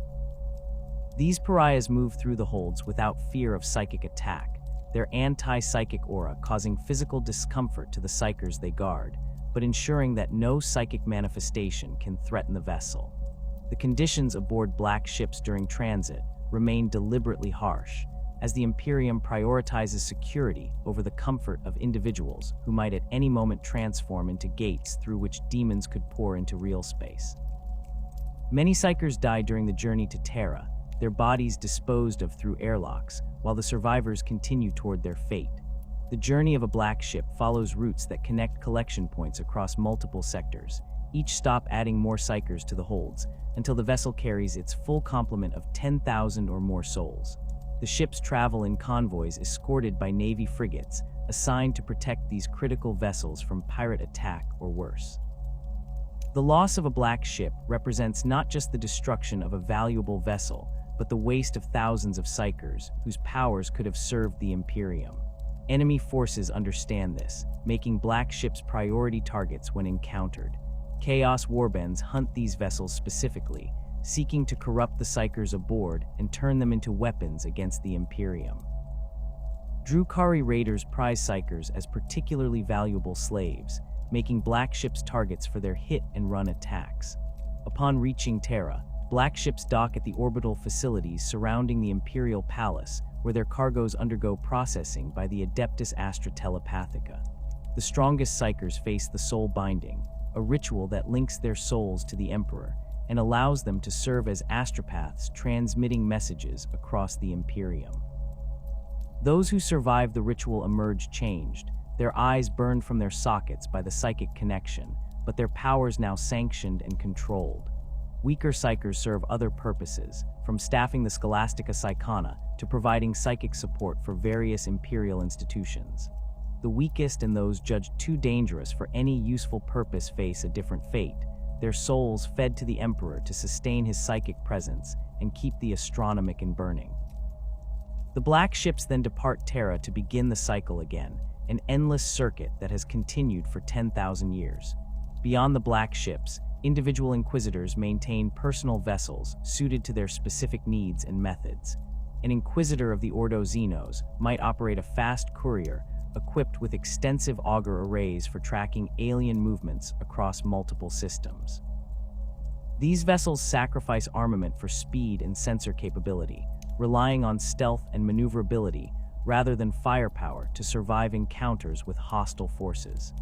The auger systems aboard such ships exceed even Mechanica standards in some cases, incorporating xenotech that the Inquisitor recovered during previous investigations and adapted for Imperial use despite the technical heresy this represents. Other Inquisitors maintain armed cruisers capable of independent military operations, vessels that can deploy entire companies of stormtroopers or eliminate orbital defenses without Navy support. The Ordo Xenos operates specialized hunter-killer squadrons dedicated to tracking and eliminating specific Xenos threats. These squadrons typically consist of several frigates or destroyers commanded by an Inquisitor or their designated representative, crewed by personnel trained specifically for anti-Xenos operations. A squadron hunting Orc pirates might include vessels equipped with heavy prow armament for ramming attacks, recognizing that Orcs respect brute force and direct assault over sophisticated tactics. Another squadron pursuing Eldar raiders operates vessels mounting advanced auger systems and high-speed engines, understanding that catching Eldar ships requires matching their speed and anticipating their movements rather than attempting to outfight them in conventional void combat. The deployment of these hunter-killer squadrons reflects inquisitorial priorities rather than broader Imperial strategic concerns. An Inquisitor who identifies a specific Xenos threat can assemble a squadron and pursue that threat across multiple sectors without requiring approval from Navy Command or other Imperial authorities. This independence allows the Ordo Xenos to respond rapidly to emerging threats, but it also means that valuable military assets operate outside the normal command structure. Navy admirals resent Inquisitors who requisition escort squadrons for anti-Xenos operations, removing those vessels from patrol routes or fleet deployments that the Navy considers more pressing. The Inquisitors counter that their authority supersedes Navy priorities, creating conflicts that typically resolve in the Inquisition's favor due to their ultimate authority over all Imperial institutions. The Ordo Hereticus maintains execution forces designed specifically for eliminating heretical Imperial officials, rogue psychers, and other internal threats to Imperial stability. These forces operate from armed transports and cruisers that can deploy stormtrooper companies directly into hostile environments. The vessels mount extensive communications arrays that allow Inquisitors to monitor Vox traffic across entire systems, searching for evidence of heresy or corruption. When an Inquisitor identifies a target requiring military force to eliminate, their vessel can deploy execution teams via Valkyrie dropship or boarding torpedo, depending on whether the target occupies a planetary surface or void station. The crews of these vessels include specialists in various forms of warfare, from urban combat experts who can clear Hive city blocks to void warfare specialists who excel at boarding actions against defended stations. The Ordo Malleus maintains perhaps the most heavily armed inquisitorial vessels, as their mission of combating demonic incursions requires firepower and defenses beyond what other Ordos typically need. A Malleus Inquisitor's ship incorporates extensive psychic shielding, hexagrammic wards inscribed across every bulkhead, and weapons blessed specifically for use against demonic entities.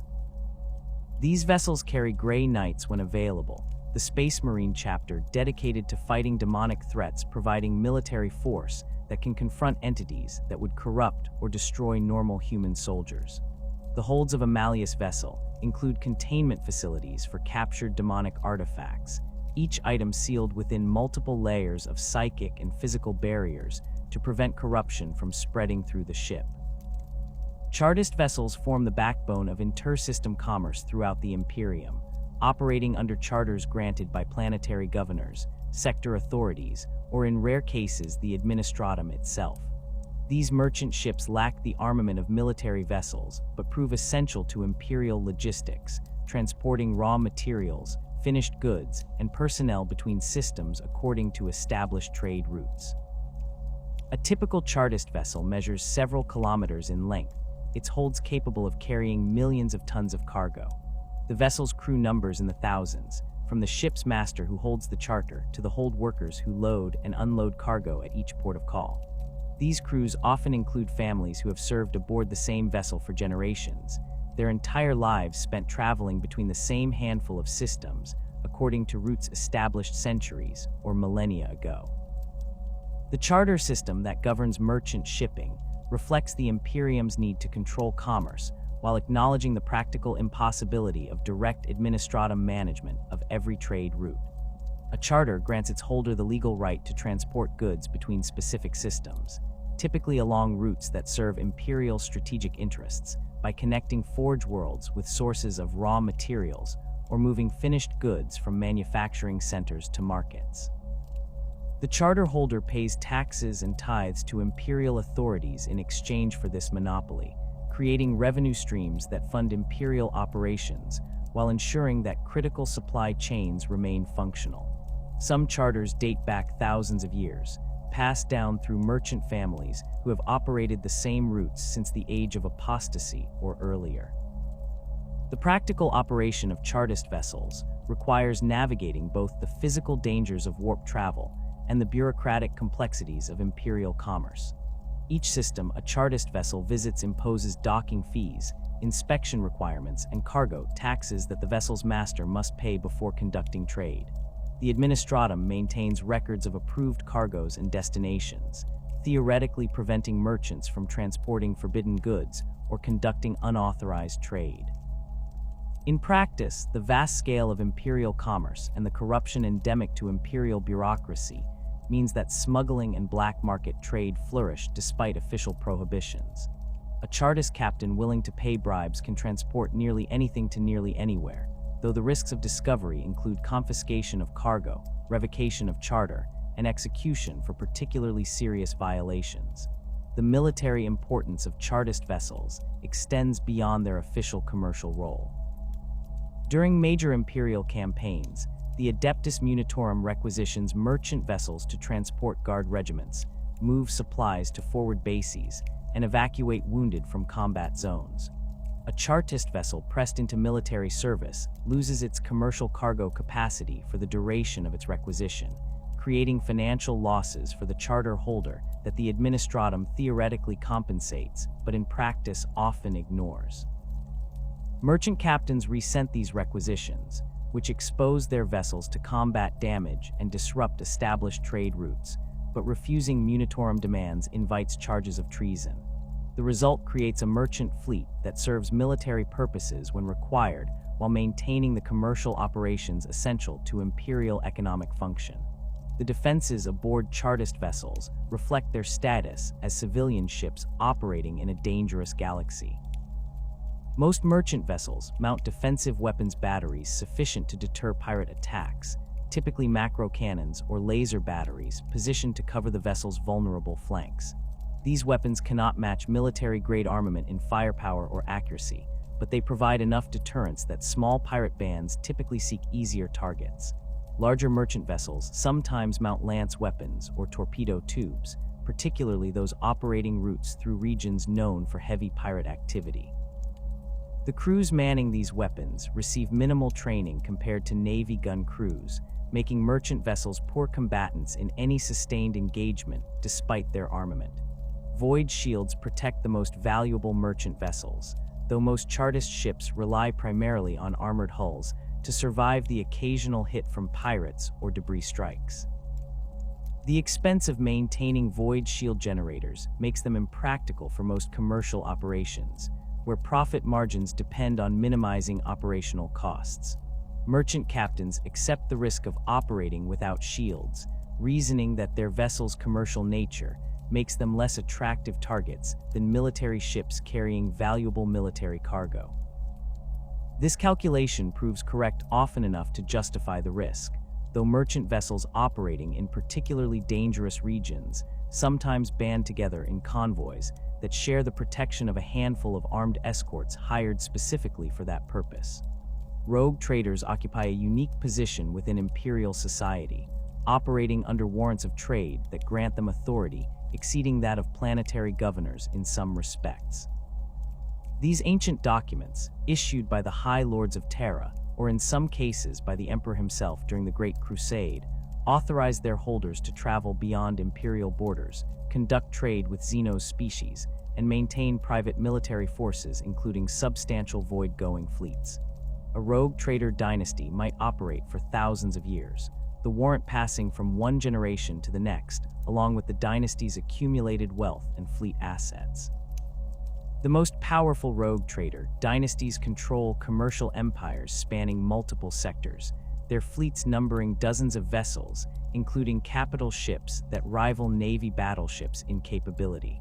The legal authority granted by a warrant of trade supersedes normal imperial law in many circumstances.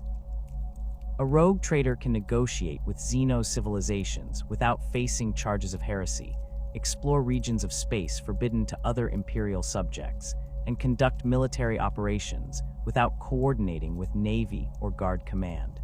This independence makes rogue traders valuable to the Imperium, as they push into regions where conventional imperial forces cannot or will not venture. The Imperium benefits from rogue trader exploration through the new trade routes they establish, the resources they discover, and the intelligence they gather about threats beyond imperial borders. In exchange, rogue traders accumulate wealth that would make planetary governors envious, operating beyond imperial taxation and regulation, while enjoying legal protections that shield them from most consequences of their actions. The fleets maintained by major rogue trader dynasties rival those of Space Marine chapters in capability, if not in tactical doctrine. A successful rogue trader might operate a flagship measuring 8 to 10 kilometers in length, mounting weapons batteries and lance arrays that match Navy cruisers, while incorporating luxury accommodations befitting the rogue trader's status. These flagships serve as mobile bases from which the rogue trader conducts their operations, carrying thousands of crew members, soldiers, and specialists necessary for the dynasty's various enterprises. Supporting vessels include armed merchantmen for transporting cargo, escort frigates for protecting trade convoys, and specialized ships suited to particular missions like exploration or intelligence gathering. The Von Valanchus dynasty operates from the cruiser weight vessel that serves as both warship and mobile palace, its holds containing treasures recovered from dozens of worlds beyond imperial space. The Korda dynasty maintains a fleet that includes multiple capital ships, accumulated over millennia of successful trading and occasional piracy against Xenos vessels. House Balakin operates a fleet specializing in exploration, their vessels mounting auger arrays and cartographic equipment that exceed even Mechanica standards in some applications. These dynasties pass their fleets down through generations, each new rogue trader inheriting vessels that might date back centuries or even millennia, maintained through wealth accumulated by their ancestors. The military capabilities of rogue trader vessels vary dramatically based on the dynasty's focus and resources. Some rogue traders operate what amount to private navies, their vessels armed and armored to military standards and crewed by experienced void warfare specialists. These rogue traders conduct operations that blur the line between legitimate commerce and outright piracy, attacking Xenos vessels and claiming their cargoes as legitimate salvage under their warrants. Other rogue traders maintain fleets optimized for trade rather than combat, their vessels mounting minimal armament while maximizing cargo capacity and operational range. These merchants rely on their warrants' legal protections and their reputations rather than military force to conduct their business, though even peaceful rogue traders typically maintain enough military capability to defend against pirates and minor Xenos threats. The relationship between rogue traders and other imperial institutions remains complicated by the traders' unique legal status. Navy admirals resent rogue traders who operate capital ships without submitting to Navy authority, viewing these private fleets as potential threats to imperial security. The Administratum struggles to tax rogue trader operations that occur beyond imperial borders, creating resentment over the vast wealth that traders accumulate while paying minimal tithes.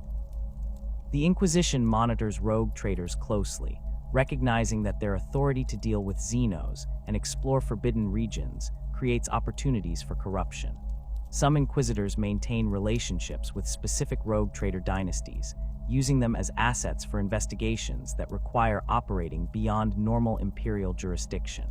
Other Inquisitors view all rogue traders as potential heretics whose dealings with Xenos inevitably lead to corruption.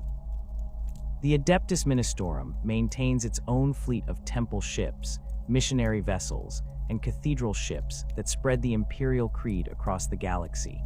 These vessels operate under authority granted by the Ecclesiarch and funded through the vast wealth that the Ministorum accumulates through tithes and donations. A temple ship serves as mobile shrine and missionary base, carrying preachers and lay clergy to worlds where the Imperial creed requires reinforcement, or where newly discovered human populations need instruction in proper worship of the God Emperor. The vessel's interior resembles a cathedral more than a starship, with vast worship halls capable of accommodating thousands of faithful, shrines containing relics of Imperial saints, and living quarters for the clergy who staff the mission. Cathedral ships represent the most impressive examples of Ministorum naval power, measuring several kilometers in length and incorporating architectural elements that make them immediately recognizable as religious vessels. The hull of a cathedral ship might feature massive statuary depicting the emperor or imperial saints, their forms visible from orbit around any world the vessel visits. Stained glass viewports show scenes from imperial religious history, their colors visible when internal lighting illuminates them. The vessel's spires and towers extend from the hull like those of groundside cathedrals, each topped with symbols of imperial faith. These architectural features serve no practical purpose for void travel, but prove essential for the cathedral ship's mission of inspiring faith among populations who witness their arrival. The armament aboard Ministorum vessels reflects the Ecclesiarchy's official prohibition against maintaining men under arms, a restriction imposed after the Age of Apostasy, when the Ecclesiarch Goge Vander nearly destroyed the Imperium through his control of both religious and military power. Ministorum vessels technically mount only defensive weapons, typically macro cannon batteries and lance weapons positioned to protect against pirate attack. In practice, the distinction between defensive and offensive armament proves difficult to maintain when a cathedral ship's weapons batteries match those of Navy cruisers in firepower.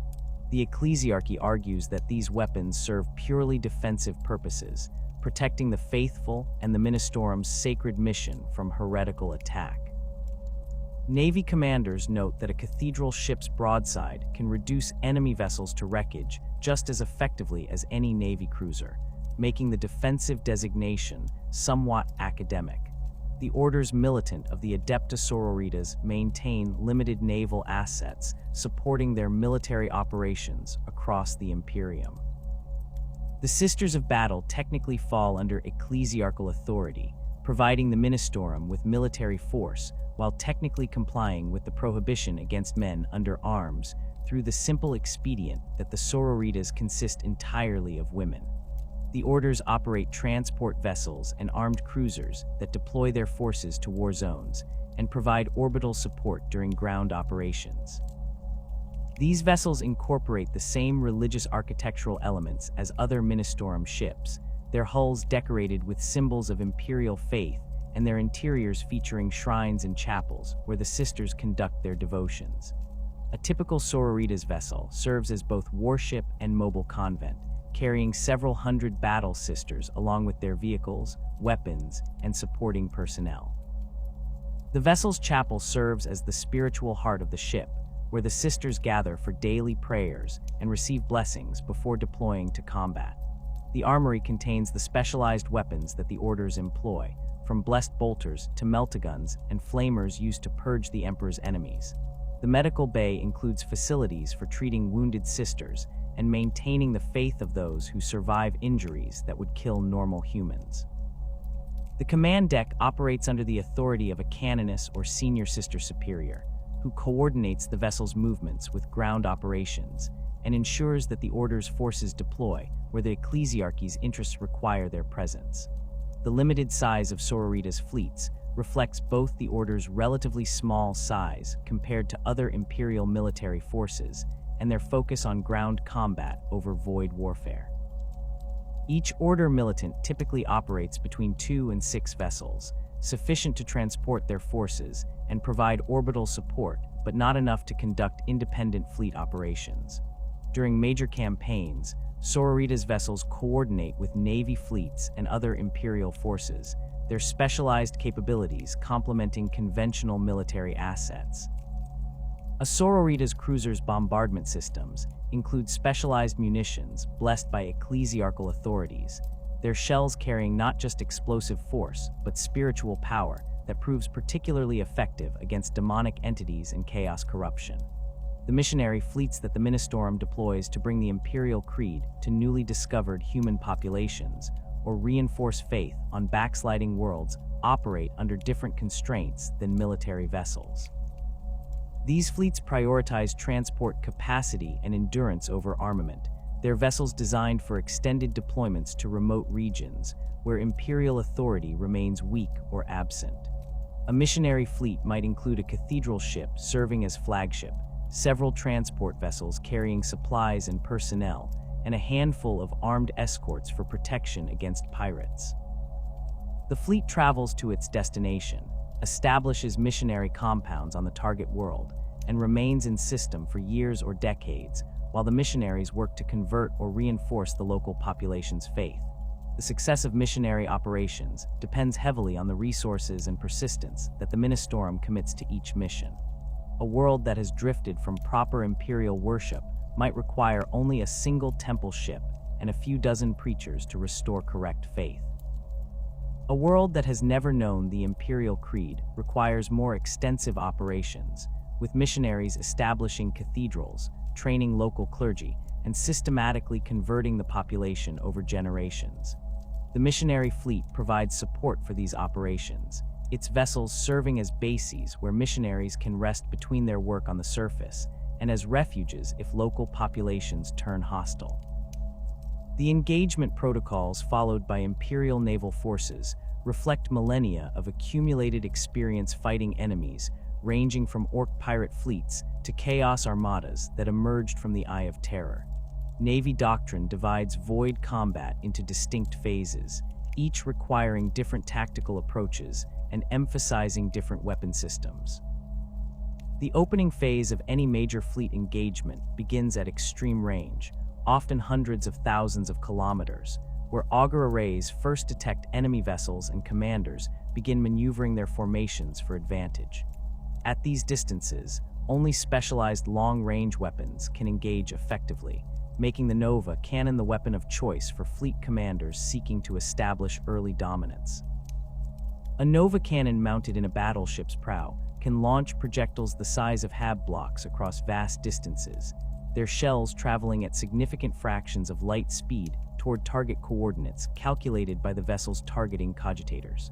The shells themselves carry no guidance systems, making them essentially ballistic weapons that rely on precise firing solutions and the target's inability to maneuver rapidly enough to avoid incoming fire. A Nova cannon shell that strikes an enemy capital ship delivers kinetic energy sufficient to crack the vessel's spine, rupture its plasma reactors, or simply punch through multiple decks to emerge from the opposite side after devastating everything in its path. The psychological impact of Nova cannon bombardment often exceeds even its physical effectiveness, as enemy crews watch building-sized projectiles streak toward their vessels knowing that their void shields provide minimal protection against such massive kinetic impacts. The tactical employment of Nova cannons requires careful coordination between the firing vessel's captain, gunnery officers, and auger teams who track enemy movements and calculate firing solutions. The weapon's massive power requirements mean that firing drains significant energy from the vessel's plasma reactors, temporarily reducing power available for shields, engines, and other weapon systems. Most battleships can fire their Nova cannons once every several minutes at most, making each shot a calculated decision that commanders must weigh against other tactical priorities. Fleet doctrine calls for concentrating Nova cannon fire from multiple vessels against priority targets, typically enemy flagships or capital ships whose destruction would disrupt enemy command and control. A coordinated salvo from 3 or 4 battleships can saturate a target zone with enough firepower that even if most shells miss, the ones that connect prove devastating. The effectiveness of Nova cannon bombardment decreases as range is close and enemy vessels begin evasive maneuvers that make targeting solutions less reliable. As fleets close to range is measured in tens of thousands of kilometers rather than hundreds of thousands, engagement transitions to the lance battery phase where focused energy weapons become the primary armament. Lance weapons fire coherent beams of energy that travel at light speed, making them effectively impossible to dodge once fired. The beams punch through void shields through sustained focused energy rather than overwhelming them with kinetic impact, making lances particularly effective against heavily shielded targets that might shrug off macro cannon shells. A lance battery consists of multiple individual lance weapons mounted along a vessel's flanks or dorsal surfaces, their firing coordinated to strike the same target zone simultaneously and overwhelm local shield coverage. Navy tactical doctrine emphasizes lance exchanges at what officers term medium range, typically 30 to 50,000 kilometers, where lance weapons maintain accuracy while remaining outside the effective envelope of macro cannon batteries. At these ranges, fleet formations maneuver for advantageous firing positions, while lance batteries duel across the void, their beams invisible in vacuum, but detectable through the energy blooms, where they strike void shields or penetrate to score hits on armored hulls. A well-trained lance battery crew can maintain firing rates of one salvo every 30 to 40 seconds, their weapons cycling through charge-fire-recharge sequences, while tech priests monitor power flow and cooling systems. The cumulative effect of sustained lance fire gradually depletes enemy void shields, each hit draining energy from shield generators until localized failures allow subsequent shots to penetrate and damage the hull beneath. The transition from lance duels to macro cannon range marks the most brutal phase of void combat, where fleets close to within 10,000 kilometers and begin exchanging broadsides with weapons that fire building-sized shells at targets close enough that gunnery crews can sometimes observe impacts through observation ports. Macro cannons represent the oldest and most reliable ship-killing weapons in the Imperial arsenal, their mechanisms simple enough that even poorly trained crews can operate them effectively, while their shells deliver devastating kinetic impacts that void shields struggle to deflect.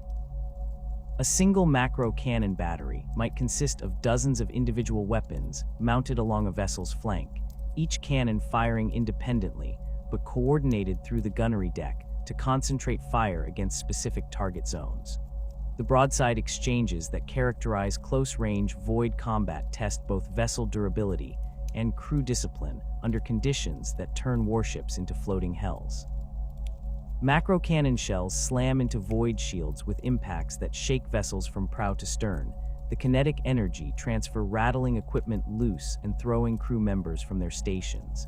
When shields fail and shells penetrate to strike armor, the impacts tear through decks and compartments, venting atmosphere and killing anyone caught in the blast zone.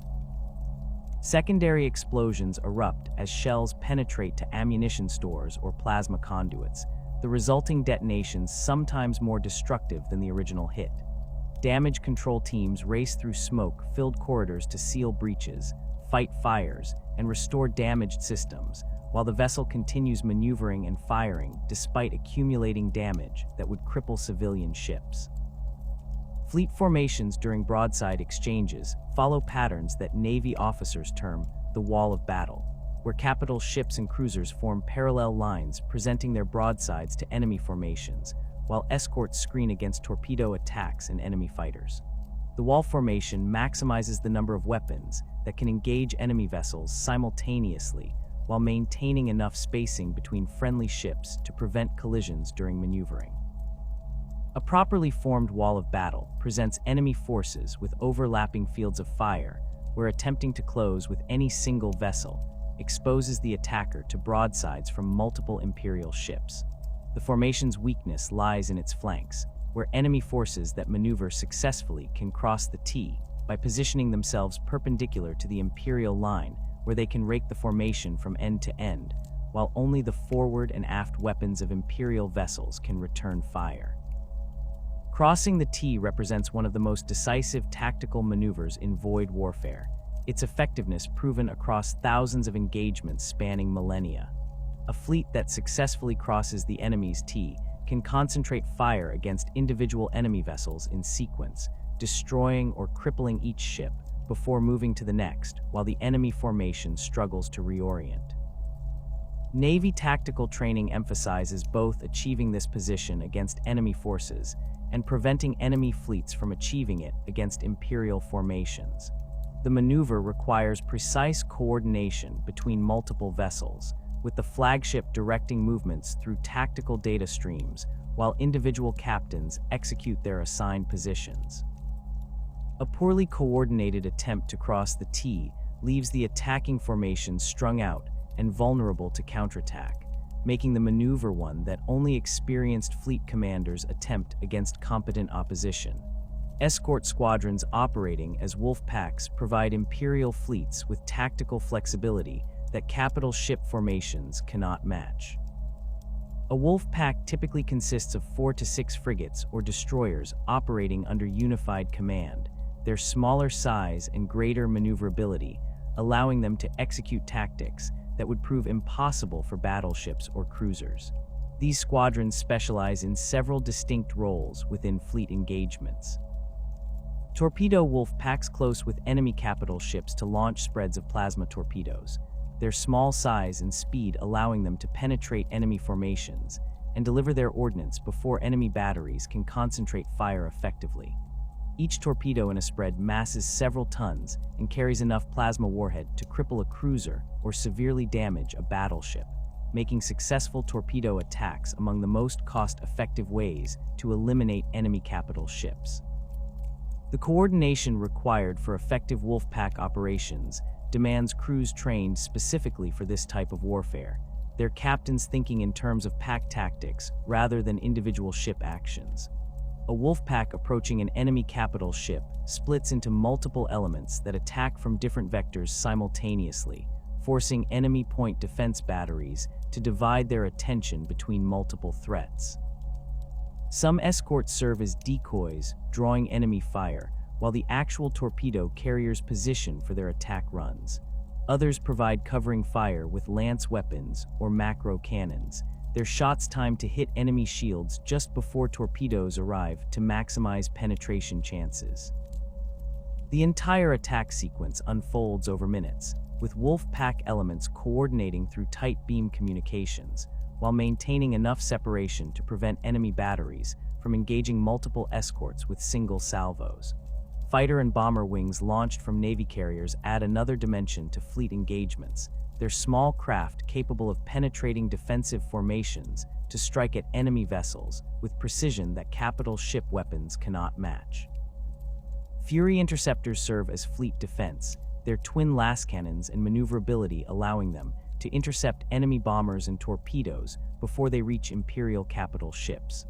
A Fury pilot might spend an entire engagement flying combat air patrol patterns around friendly battleships, their auger displays showing dozens of potential threats that they must prioritize and engage in split-second decisions. The effectiveness of fighter screens often determines whether enemy torpedo attacks succeed or fail, as even a few interceptors breaking through to enemy bomber formations can disrupt attack runs sufficiently to prevent coordinated strikes.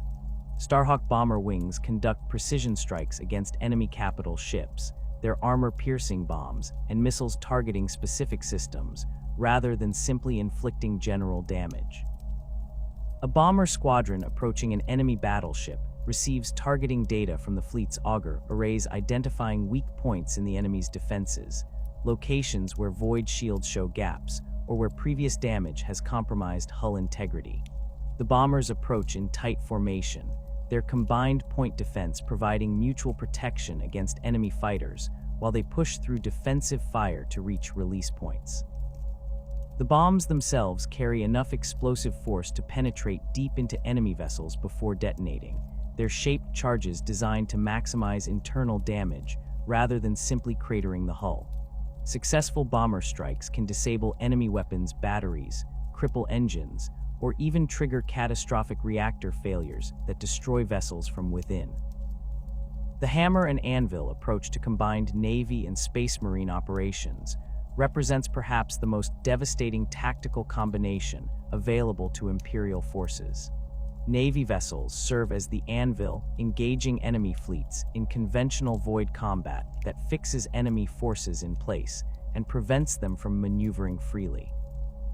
While enemy commanders focus on the naval engagement, Space Marine strike cruisers and battle barges approach from unexpected vectors, their heavily armored hulls weathering defensive fire as they close to boarding range. The Space Marines serve as the hammer, their boarding actions striking at enemy capital ships with overwhelming force that conventional void combat could not achieve in reasonable timeframes. A coordinated hammer and anvil operation might see Navy battleships exchanging broadsides with enemy capital ships for hours, gradually wearing down enemy shields and inflicting cumulative damage, while Space Marine vessels maneuver into position for boarding assaults that decide the engagement in minutes once contact is achieved. The execution of hammer and anvil tactics requires extensive coordination between Navy and Space Marine commanders, their forces operating according to fundamentally different doctrines that must somehow mesh into coherent combined operations. Navy commanders must maintain pressure on enemy forces without becoming so heavily engaged that they cannot disengage if Space Marine boarding actions fail or enemy reinforcements arrive.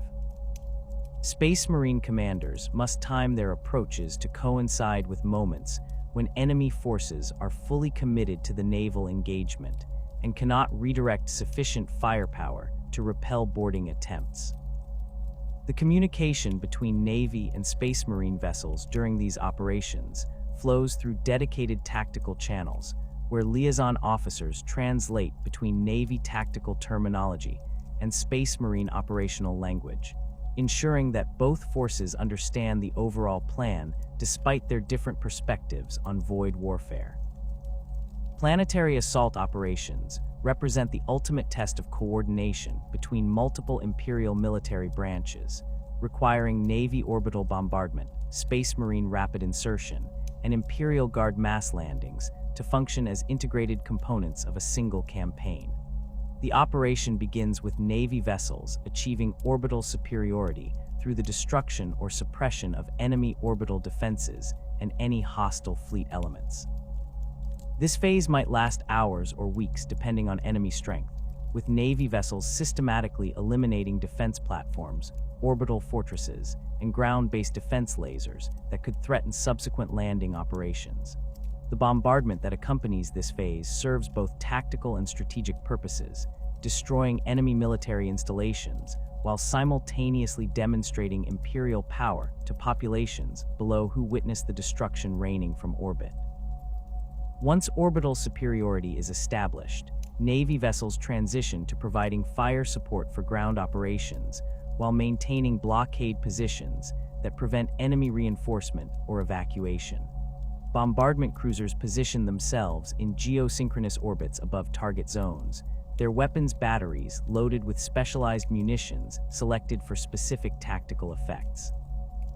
High explosive shells reduce fortifications to rubble, their detonations visible from orbit as massive fireballs that consume entire city blocks. Incendiary rounds set forests ablaze or create firestorms in urban areas, denying enemy forces cover and disrupting their movements. Penetrator rounds punch deep underground to collapse tunnel systems or destroy bunker complexes that conventional bombardment cannot reach.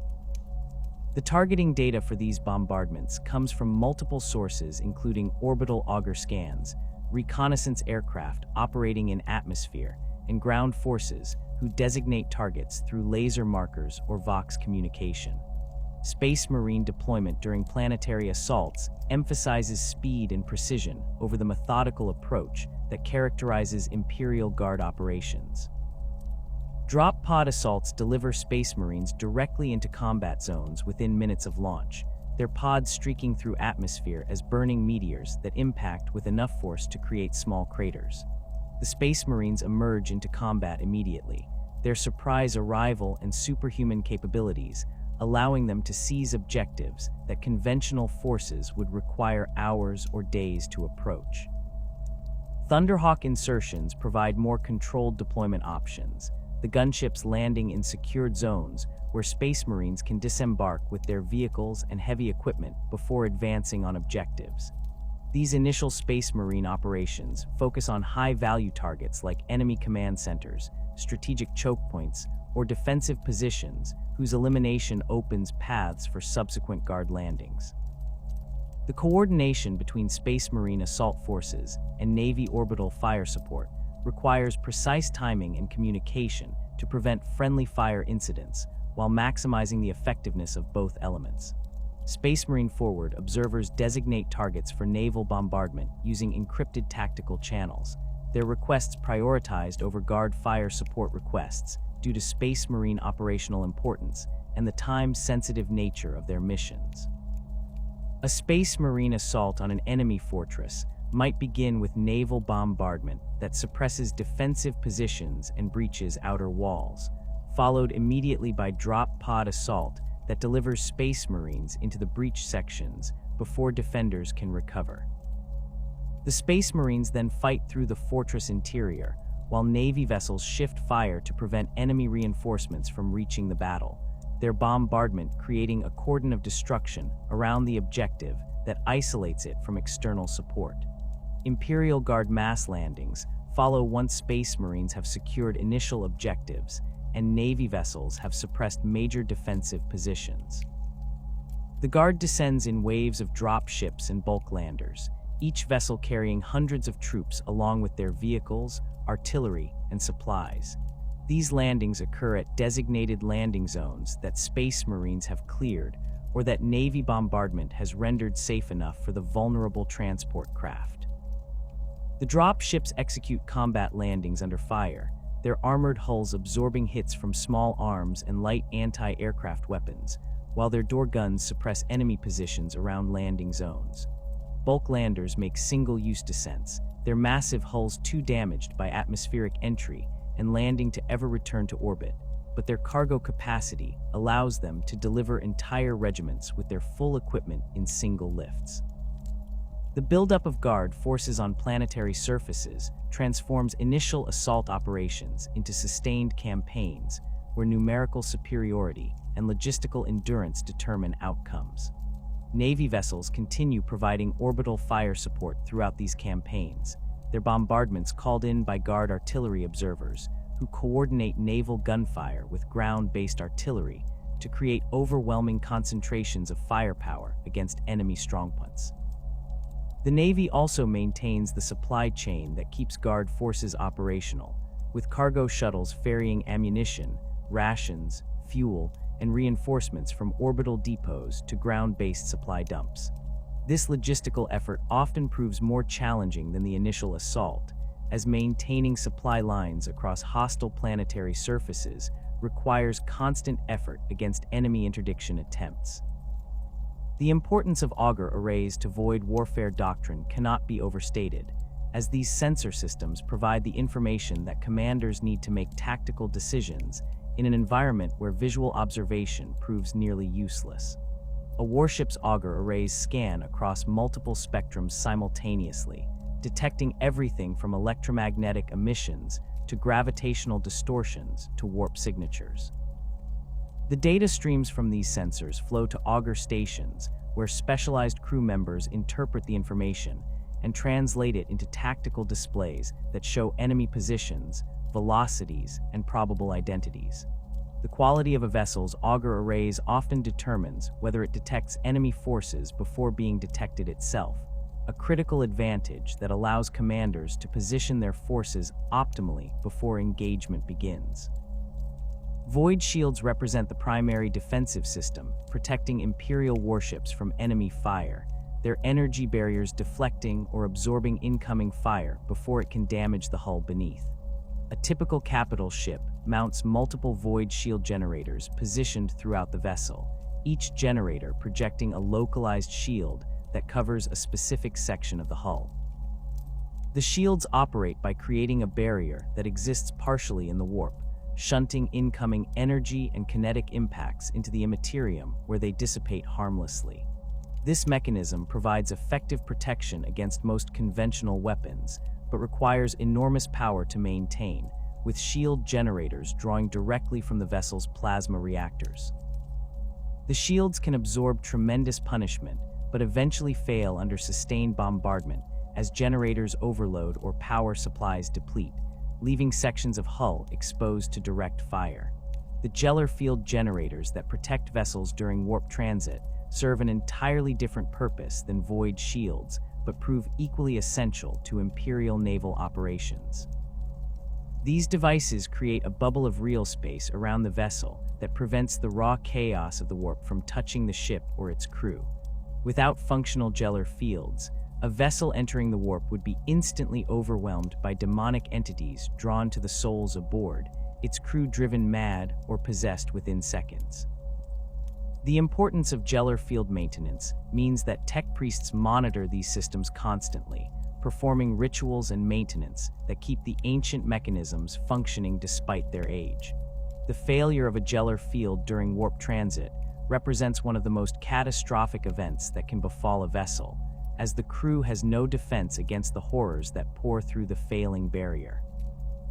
The machine spirits inhabiting ancient vessels provide tactical advantages that newer ships cannot match, their accumulated experience and semi-sentient awareness allowing them to respond to threats with initiative that purely mechanical systems lack. A vessel whose machine spirit has fought in hundreds of battles develops instincts about void combat that manifest as seemingly autonomous responses to tactical situations. The weapon's batteries might adjust their firing solutions without crew input, compensating for enemy maneuvers through patterns the machine spirit recognizes from previous engagements. The engines might execute evasive maneuvers that the helmsman had not yet ordered, the machine spirit responding to threats detected through the vessel's auger arrays faster than human crew could process the information. These behaviors prove most pronounced in vessels dating from the Great Crusade or earlier, their machine spirits having accumulated 10,000 years of combat experience that makes them invaluable assets despite the challenges of maintaining such ancient ships. The relationship between a vessel's crew and its machine spirit determines how effectively the ship performs in combat, with experienced crews learning to work with their machine spirit's tendencies rather than fighting against them. Tech priests conduct daily rituals that maintain the machine spirit's cooperation, their prayers and offerings ensuring that the spirit remains content and willing to function at full capacity.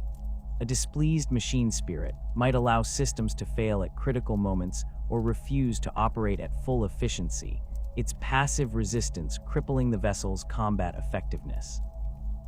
The most skilled tech priests develop relationships with their vessel's machine spirits that approach genuine communication, their understanding of the spirit's preferences and habits allowing them to coax maximum performance from ancient systems that lesser tech priests could not maintain. The construction of Imperial warships occurs in orbital facilities that dwarf the vessels they produce, massive structures that represent thousands of years of accumulated infrastructure investment and technical knowledge. The greatest of these shipyards orbit Mars, where the Adeptus Mechanicus maintains construction facilities dating back to the Age of Strife and possibly earlier. The ring of iron surrounding Mars consists of hundreds of individual orbital plates, each plate measuring dozens of kilometers across and containing multiple construction berths, forge complexes, and habitation zones for the millions of workers who labor there. The oldest sections of the ring incorporate technologies that modern tech priests maintain through ritual rather than understanding, their construction methods lost during Old Night, but their functionality preserved through 10 millennia of careful maintenance and religious devotion. The process of building a warship begins years before any physical construction occurs, as tech priests consult ancient data cores containing approved ship patterns and prepare the construction rituals necessary to begin work. Every vessel built in Imperial shipyards follows a standard template construct pattern, designs that date back to the dark age of technology, when human civilization reached heights of technical achievement that the Imperium can no longer match. The SDC patterns exist as complete manufacturing databases that specify every component, every system, and every construction step necessary to produce a functional vessel. The Mechanicus guards these patterns with religious fervor, as they represent humanity's greatest technical achievements and the foundation of all Imperial technology. Any deviation from approved SDC patterns constitutes tech heresy, a crime that can result in execution for the tech priest responsible and potential sanctions against their entire Forge world. The construction times required for Imperial warships reflect both the vessel's immense complexity and the Imperium's limited industrial capacity compared to its territorial scope. An escort vessel, like a sword-class frigate, requires between 5 and 15 years to complete from the moment its keel is laid to its commissioning ceremony. The variation in construction time depends on factors including the shipyard's available resources, the number of other vessels competing for construction priority, and whether the shipyard possesses all necessary components or must wait for deliveries from other Forge worlds. A frigate's construction begins with the laying of its keel, a massive structural spine that will support the entire vessel. Work crews assemble this spine from prefabricated sections manufactured in the shipyard's forge complexes, each section blessed by tech priests before installation to ensure the machine spirit will accept it as part of the whole. The hull takes shape around this spine over months or years, with work crews welding armor plates into place while other teams install the vessel's internal structure. The construction occurs in vacuum, with workers in void suits or enclosed work vehicles maneuvering massive hull sections into position using magnetic grapples and positioning thrusters. The interior spaces take form as bulkheads divide the hull into compartments, each section sealed and pressure tested before work proceeds to the next. The installation of major systems follows a carefully prescribed sequence, with plasma reactors positioned first to provide power for subsequent construction phases. The reactor installation requires extensive rituals conducted by senior tech priests, their prayers ensuring that the reactor's machine spirit awakens properly and accepts its role powering the vessel. The weapon systems installation represents one of the most critical construction phases, as these systems must integrate with the vessel's power grid, targeting cogitators, and structural supports in ways that allow them to function under combat stress. Macro cannon batteries require massive mounting points that distribute recoil forces throughout the hull structure, their installation demanding precision that prevents stress fractures during firing. Lance weapons need direct connections to the plasma reactors, their enormous power requirements necessitating dedicated conduits that can handle the energy flow without overheating. Torpedo tubes integrate with automated loading systems that draw ordnance from magazines deep within the hull, their mechanisms tested repeatedly to ensure reliable function when the vessel enters combat. Cruiser construction extends the timeline dramatically, with light cruisers requiring 20 to 40 years, and standard cruisers like the Lunar-class or Gothic-class demanding 50 to 90 years from keel laying to commissioning. The increased construction time reflects not just the vessel's larger size, but their greater systems complexity and the higher quality standards applied to cruiser construction. A cruiser serves as the backbone of Imperial naval power, expected to operate independently for extended periods while maintaining combat effectiveness against threats ranging from pirate raiders to enemy capital ships. This operational requirement demands redundant systems, extensive repair facilities, and robust construction that can withstand battle damage without catastrophic failure. The Lunar-class cruiser pattern exemplifies the standard Imperial cruiser design philosophy, its hull measuring 4.5 kilometers in length and mounting weapons batteries, along both flanks supplemented by prow-mounted lances. The construction of a Lunar-class begins with a keel section that incorporates structural reinforcement beyond what escort vessels require, the additional bracing necessary to support the stresses that broadside firing imposes on the hull. The armor plating used in cruiser construction runs thicker than escort armor, with some sections incorporating layered ceramite and adamantium that can withstand direct hits from enemy macro cannons. The installation of this armor alone consumes years of construction time, as each plate must be fitted precisely and welded with techniques that ensure the armor maintains its integrity under combat stress. The weapons batteries aboard a lunar class include dozens of individual macro cannons organized into port and starboard batteries, each battery controlled from a dedicated gunnery deck where crews coordinate fire against enemy vessels.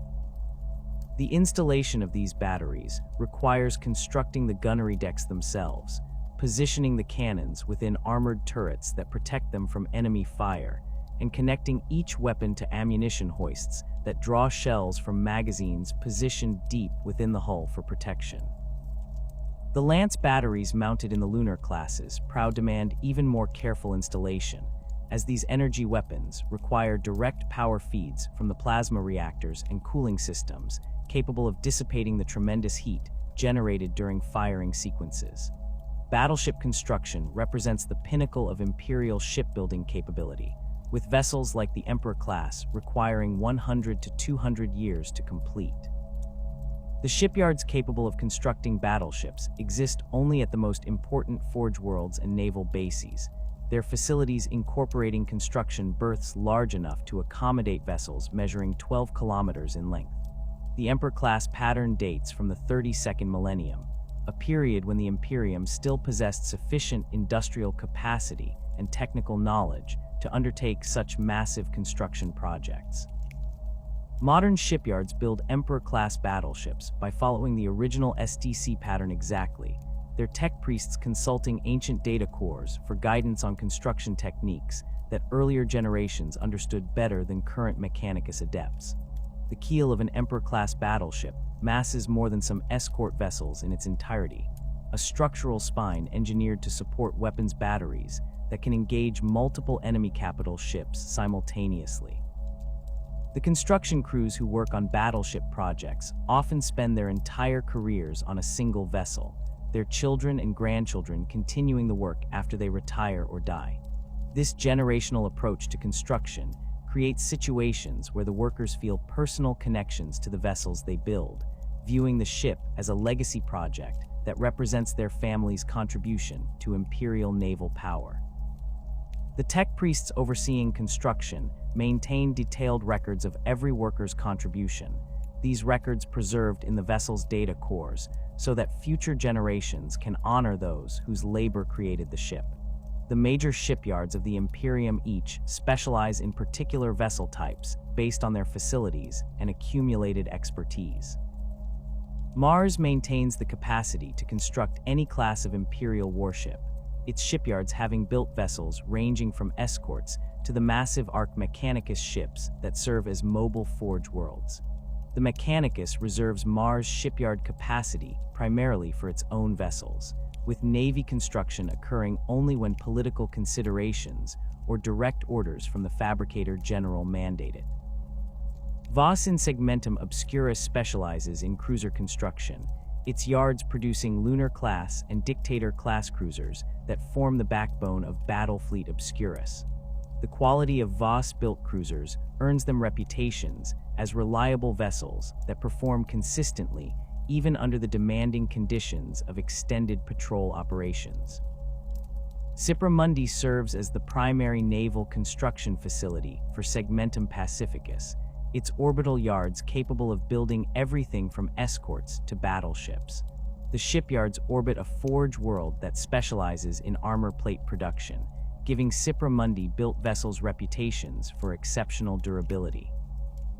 Navy captains request assignment to Cipra Mundi-built ships when possible, knowing that the extra armor thickness incorporated into vessels from these yards provides additional protection during combat. BACA in the Gothic sector maintains extensive construction facilities that support Battlefleet Gothic, one of the largest concentrations of Imperial naval power outside the Sol system. The BACA yards specialize in rapid escort construction, their streamlined processes allowing them to complete frigate-class vessels in as little as 3 years when resources permit. Hydrafor serves as another major naval construction center, its yards producing cruisers and battleships for Battlefleet Obscurus, while also conducting extensive repair and refit operations. The Hydrafor facilities include some of the largest dry docks in the Imperium, their berths capable of accommodating battleships for major overhauls that might last decades. The shipyard workers at Hydrafor inherit their positions through family lines stretching back thousands of years, their accumulated practical knowledge supplementing the technical expertise of mechanicus overseers. A master shipwright at Hydrafor might know construction tricks passed down through 50 generations of their family, techniques that improve efficiency or quality in ways that STC patterns do not explicitly specify, but that experience has proven effective. The standard template construct origins of Imperial ship designs create both advantages and severe limitations for the Imperium's naval capabilities. The SDC patterns provide complete, proven designs that function reliably when constructed according to specifications. A Lunar-class cruiser built at Cipra Mundi operates identically to one built at Bacca or Mars, their systems interchangeable, and their performance characteristics predictable. This standardization allows the Navy to maintain supply chains and training programs that work across all vessels of a given class, as crews transferring between ships encounter familiar systems, regardless of where their new vessel was constructed. The patterns also incorporate design features that human engineers developed during the dark age of technology, solutions to engineering problems that represented the pinnacle of human technical achievement. The loss of innovation capacity represents the dark side of the Imperium's dependence on SDC patterns. The mechanicus no longer understands the fundamental principles underlying many systems incorporated into SDC designs, maintaining them through accumulated practical knowledge and religious ritual rather than genuine comprehension. This knowledge gap means the mechanicus cannot modify existing designs or develop new patterns suited to changed circumstances. When the Imperium encounters new threats that existing ship designs handle poorly, the mechanicus lacks the capability to develop improved patterns that address these weaknesses. The ships the Imperium builds in the 41st millennium follow patterns established during the Great Crusade or earlier, their designs optimized for threats and tactical situations that existed 10,000 years ago. The Imperium maintains these ancient patterns because it has no choice. The alternative to building ships according to SDC patterns would be attempting to design new vessels without the technical knowledge necessary to ensure they function properly. The few times that ambitious tech priests have attempted to modify SDC patterns or develop new designs, the results have ranged from vessels that perform worse than standard patterns to catastrophic failures, where ships broke apart during their maiden voyages or suffered reactor failures that destroyed them and their construction facilities. These failures reinforce mechanicus orthodoxy that treats any deviation from approved patterns as dangerous heresy, creating a self-reinforcing cycle where technical stagnation persists because attempts at innovation end in disaster. The most common ship classes in Imperial service reflect strategic priorities established during the Great Crusade and refined over subsequent millennia. The Sword-class frigate serves as the standard escort for Navy operations, its balanced design incorporating adequate firepower, decent armor, and reliable engines in a package that shipyards can construct relatively quickly. Thousands of Sword-class frigates patrol Imperial space lanes, escort merchant convoys, and form screening elements for larger fleet formations. The pattern's longevity speaks to its effectiveness, as the Sword class has served the Imperium for over 10,000 years without any successful challenger to its position as the standard frigate design. The Firestorm-class frigate represents a specialized variant that trades some of the Sword class's balanced capabilities for enhanced lance armament. A Firestorm mounts a prow-mounted lance battery that gives it anti-ship capabilities exceeding standard frigates, making it effective in squadron operations, where multiple Firestorms can concentrate their lance fire against enemy capital ships. The pattern sees less widespread use than the Sword class due to its higher construction costs and the specialized training its crews require, but squadrons of Firestorm serve in most major fleet formations, where their enhanced firepower justifies the additional investment. The Cobra-class destroyer emphasizes speed and torpedo armament over the balanced approach of the Sword class.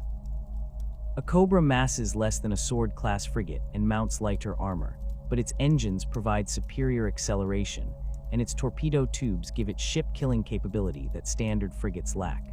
Cobra squadrons operate as fast attack elements, their tactics emphasizing hit-and-run strikes where they close rapidly with enemy vessels, launch torpedo spreads, and withdraw before enemy batteries can concentrate fire effectively. The pattern requires skilled crews who can execute these demanding maneuvers under combat stress, making Cobra squadrons elite units within escort flotillas. The Lunar-class cruiser dominates Imperial cruiser construction, its pattern accounting for more active cruisers than any other design. The balanced armament of weapons batteries and lance weapons makes the Lunar class effective against diverse threats, while its armor and void shields provide adequate protection for independent operations.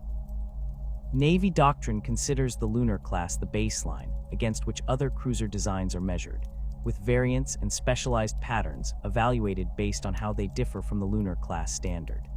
The pattern's ubiquity means that nearly every Navy officer serves aboard a Lunar class at some point during their career, their familiarity with the design creating institutional knowledge that reinforces its dominance. The Gothic-class cruiser trades some of the Lunar class's lance capability for enhanced torpedo armament, its prow-mounting torpedo tubes that give it alpha strike capability exceeding standard cruisers. Gothic-class cruisers serve as heavy assault units in fleet formations, their torpedo spreads capable of crippling enemy capital ships when launched in coordinated salvos. The pattern sees particular favor in fleets operating in regions where enemy forces favor heavily armored vessels that resist conventional weapons fire, as torpedo strikes can penetrate armor that macro-cannon shells merely crater. The Dictator-class cruiser represents the Navy's primary carrier platform, its hull modified to incorporate extensive launch bays for fighter and bomber wings.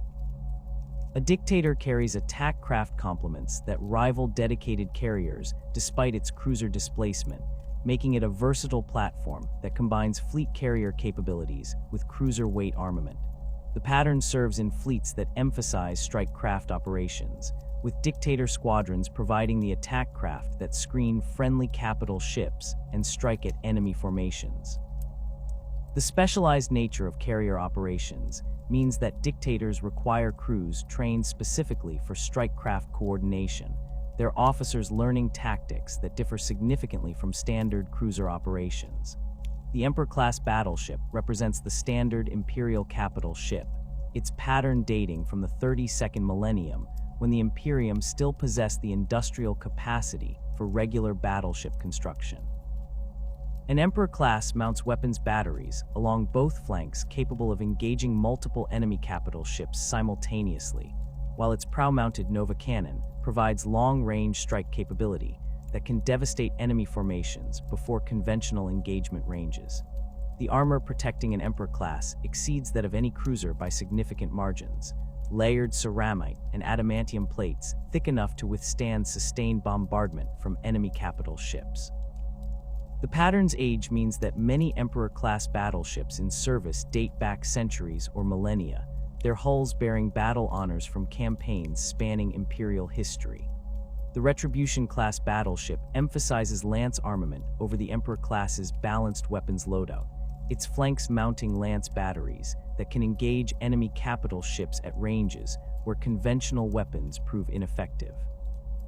The pattern serves in fleets that favor long-range gunnery duels, with Retribution-class battleships forming the core of battle lines that seek to destroy enemy vessels through sustained lance fire before closing to macro cannon range. The specialized armament makes Retributions more expensive to construct and maintain than Emperor-class battleships, limiting their numbers compared to the more common pattern.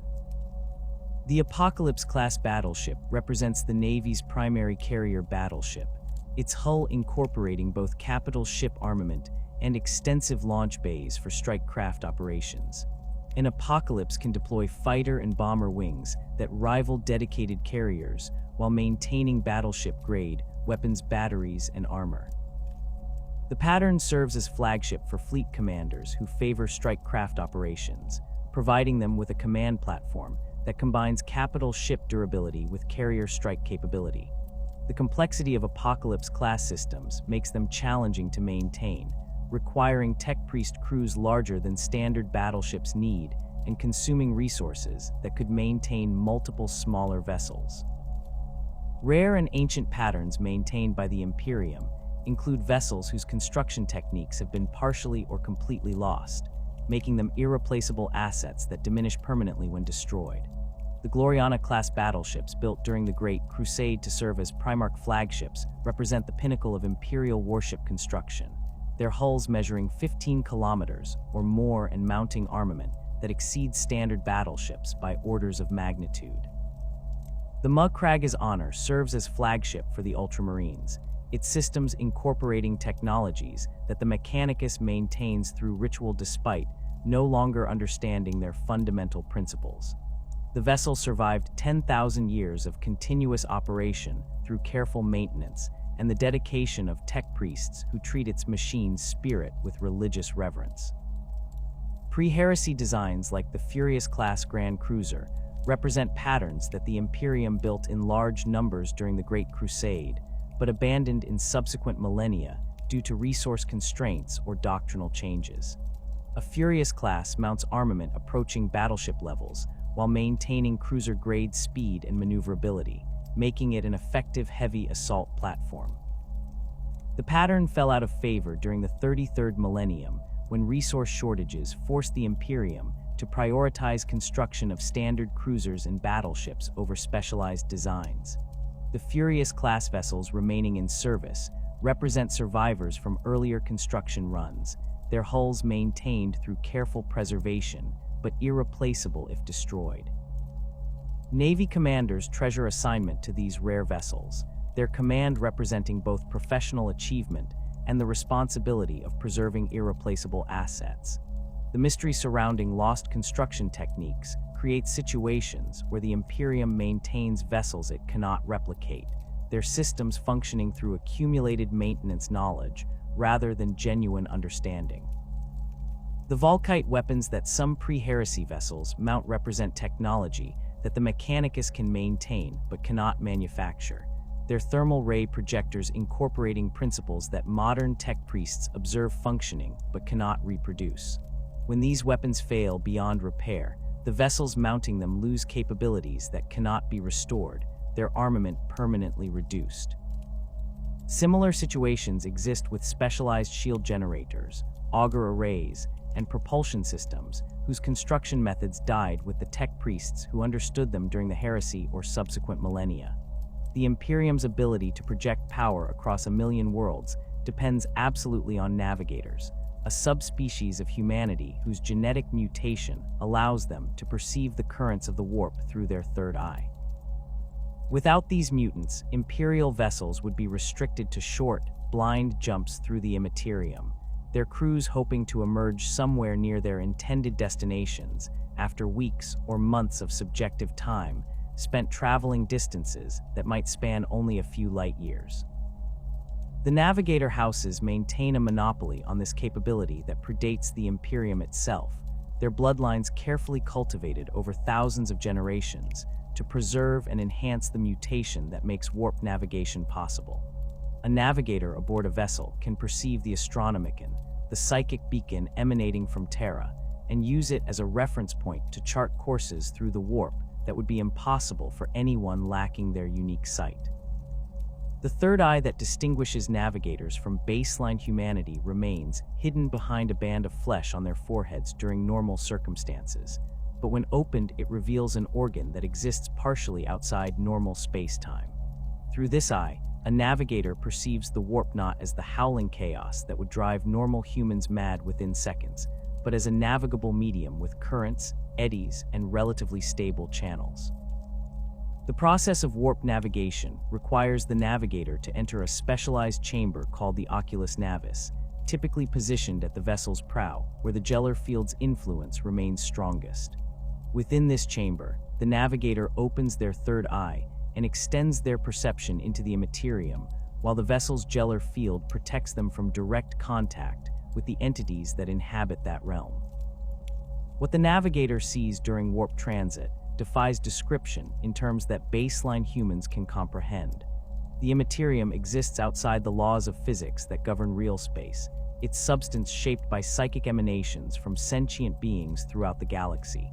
Emotions, thoughts, and souls create currents in the warp that the navigator must interpret and navigate around or through depending on their intensity and direction. The Astronomicon appears to navigator's sight as a brilliant light cutting through the chaos, its beam originating from Terra and extending outward for roughly 50,000 light-years in all directions. This beacon provides the fixed reference point that allows navigators to determine their position within the warp and plot courses toward their destinations.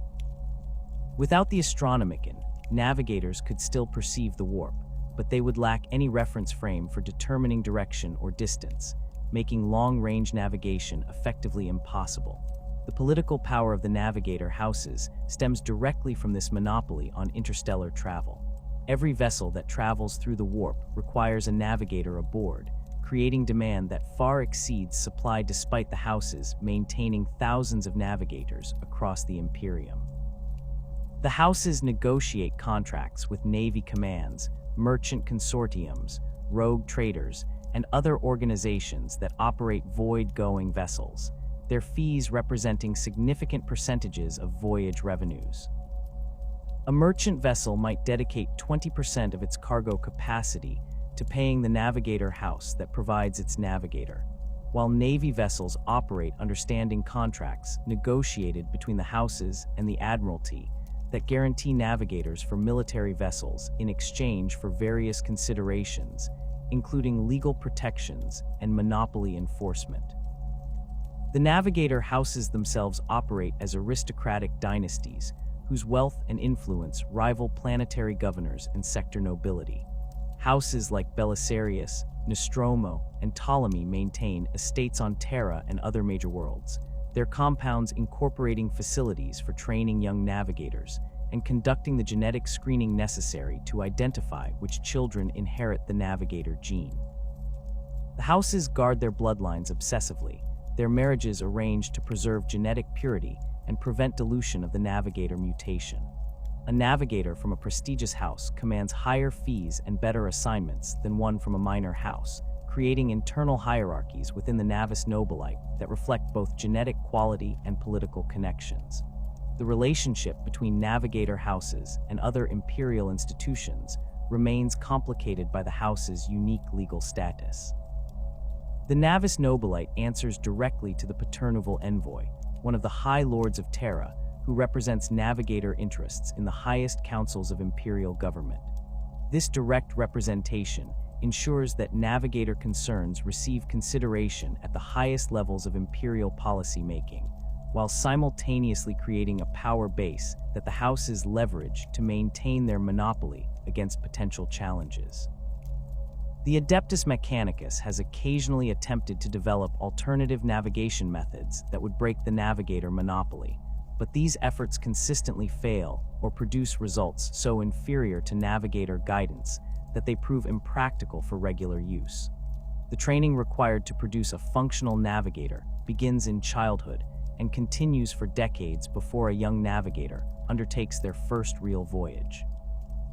The houses maintain scholams where children who inherit the navigator gene learn to control their mutation, opening and closing their third eye at will rather than allowing it to manifest randomly.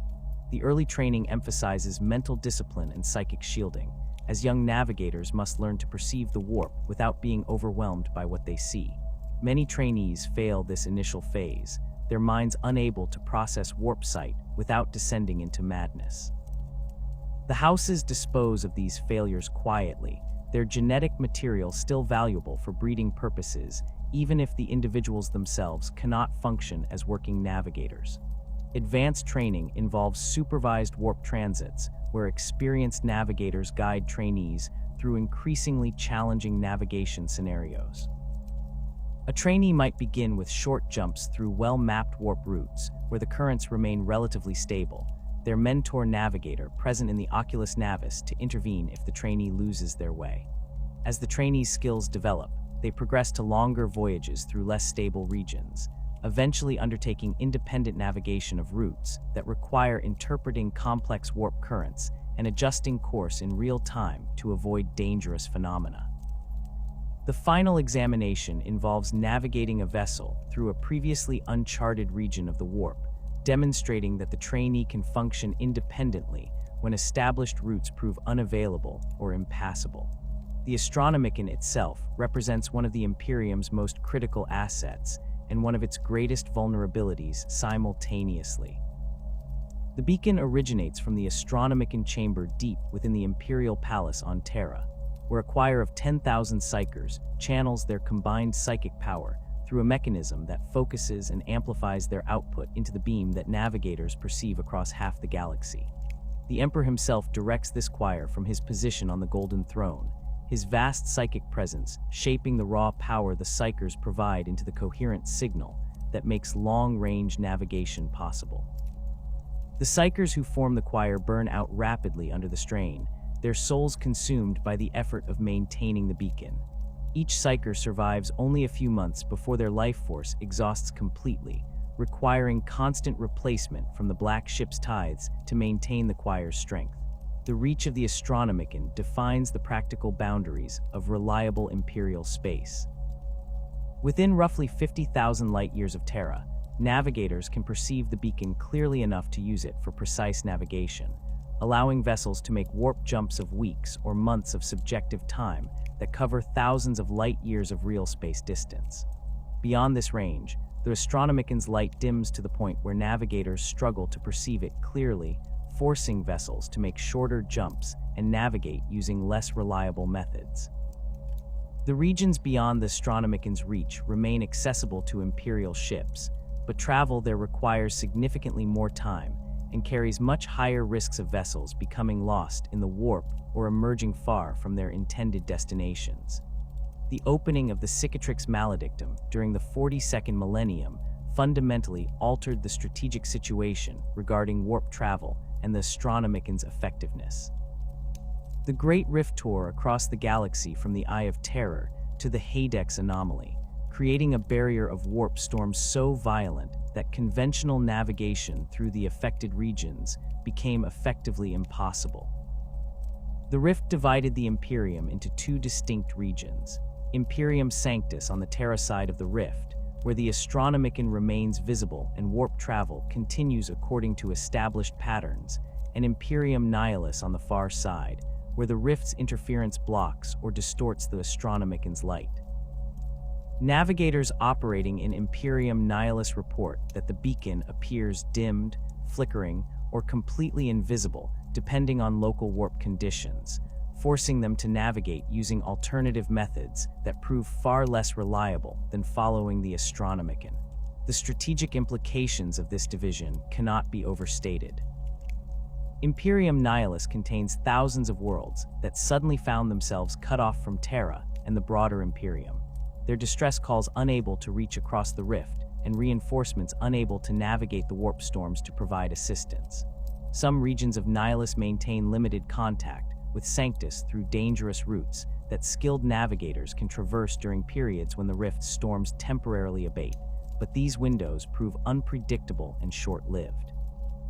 Other regions remain completely isolated, their populations left to face threats ranging from Xenos invasions to chaos incursions without hope of Imperial support.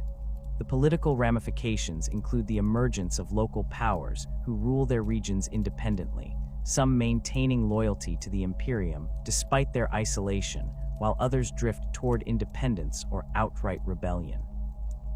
Warp route mapping represents one of the Navigator House's most valuable services and most closely guarded secrets. Over millennia of warp travel, navigators have identified routes through the Immaterium where the currents remain relatively stable and predictable, allowing vessels to traverse specific real space distances with reasonable confidence about their arrival times and locations. These stable routes form the backbone of imperial commerce and military logistics, their paths connecting major worlds and allowing regular traffic between systems that might be separated by thousands of light years. A stable route between Forge World and Hive World enables the regular trade that keeps both worlds functioning, while stable military routes allow Navy fleets to reinforce threatened sectors with some confidence that their vessels will arrive in time to affect the strategic situation. The difference between stable routes and dangerous passages becomes apparent when examining the risks associated with each. A stable route might allow a vessel to travel 5,000 light-years with only a 10% chance of significant deviation from the intended destination, and perhaps a 5% chance of encountering warp phenomena dangerous enough to threaten the vessel. The subjective time aboard ship during such a journey might range from 2 weeks to 2 months, depending on current warp conditions, with the navigator able to provide reasonably accurate estimates of arrival time before departure. A dangerous passage through unstable regions might cover the same real space distance, with a 40% chance of significant deviation, a 20% chance of encountering dangerous phenomena, and subjective travel times that could range from days to years, with no way to predict which extreme a particular voyage might experience. The navigator houses maintain detailed charts of known warp routes, their archives containing information accumulated over thousands of years of travel. These charts note not just the routes themselves, but also temporal data about how warp conditions along each route vary over time. Some routes prove reliably stable year after year, their currents maintaining consistent patterns that navigators can predict with reasonable accuracy. Other routes fluctuate, their stability waxing and waning according to patterns that the houses study, but do not fully understand. The most valuable charts identify routes that remain stable even when surrounding regions become impassable, allowing continued travel between critical systems when broader warp conditions deteriorate. The Great Rift's opening rendered many established routes completely impassable, while simultaneously creating new routes through regions that previously proved too dangerous for regular navigation. The massive warp storms that form the rift itself cannot be crossed by conventional means, but the disturbances the rift created in surrounding regions altered warp currents in ways that opened passages through areas that navigators previously avoided. Some of these new routes prove more stable than the old paths they replace, their currents channeled by the rift's presence into predictable flows that skilled navigators can follow.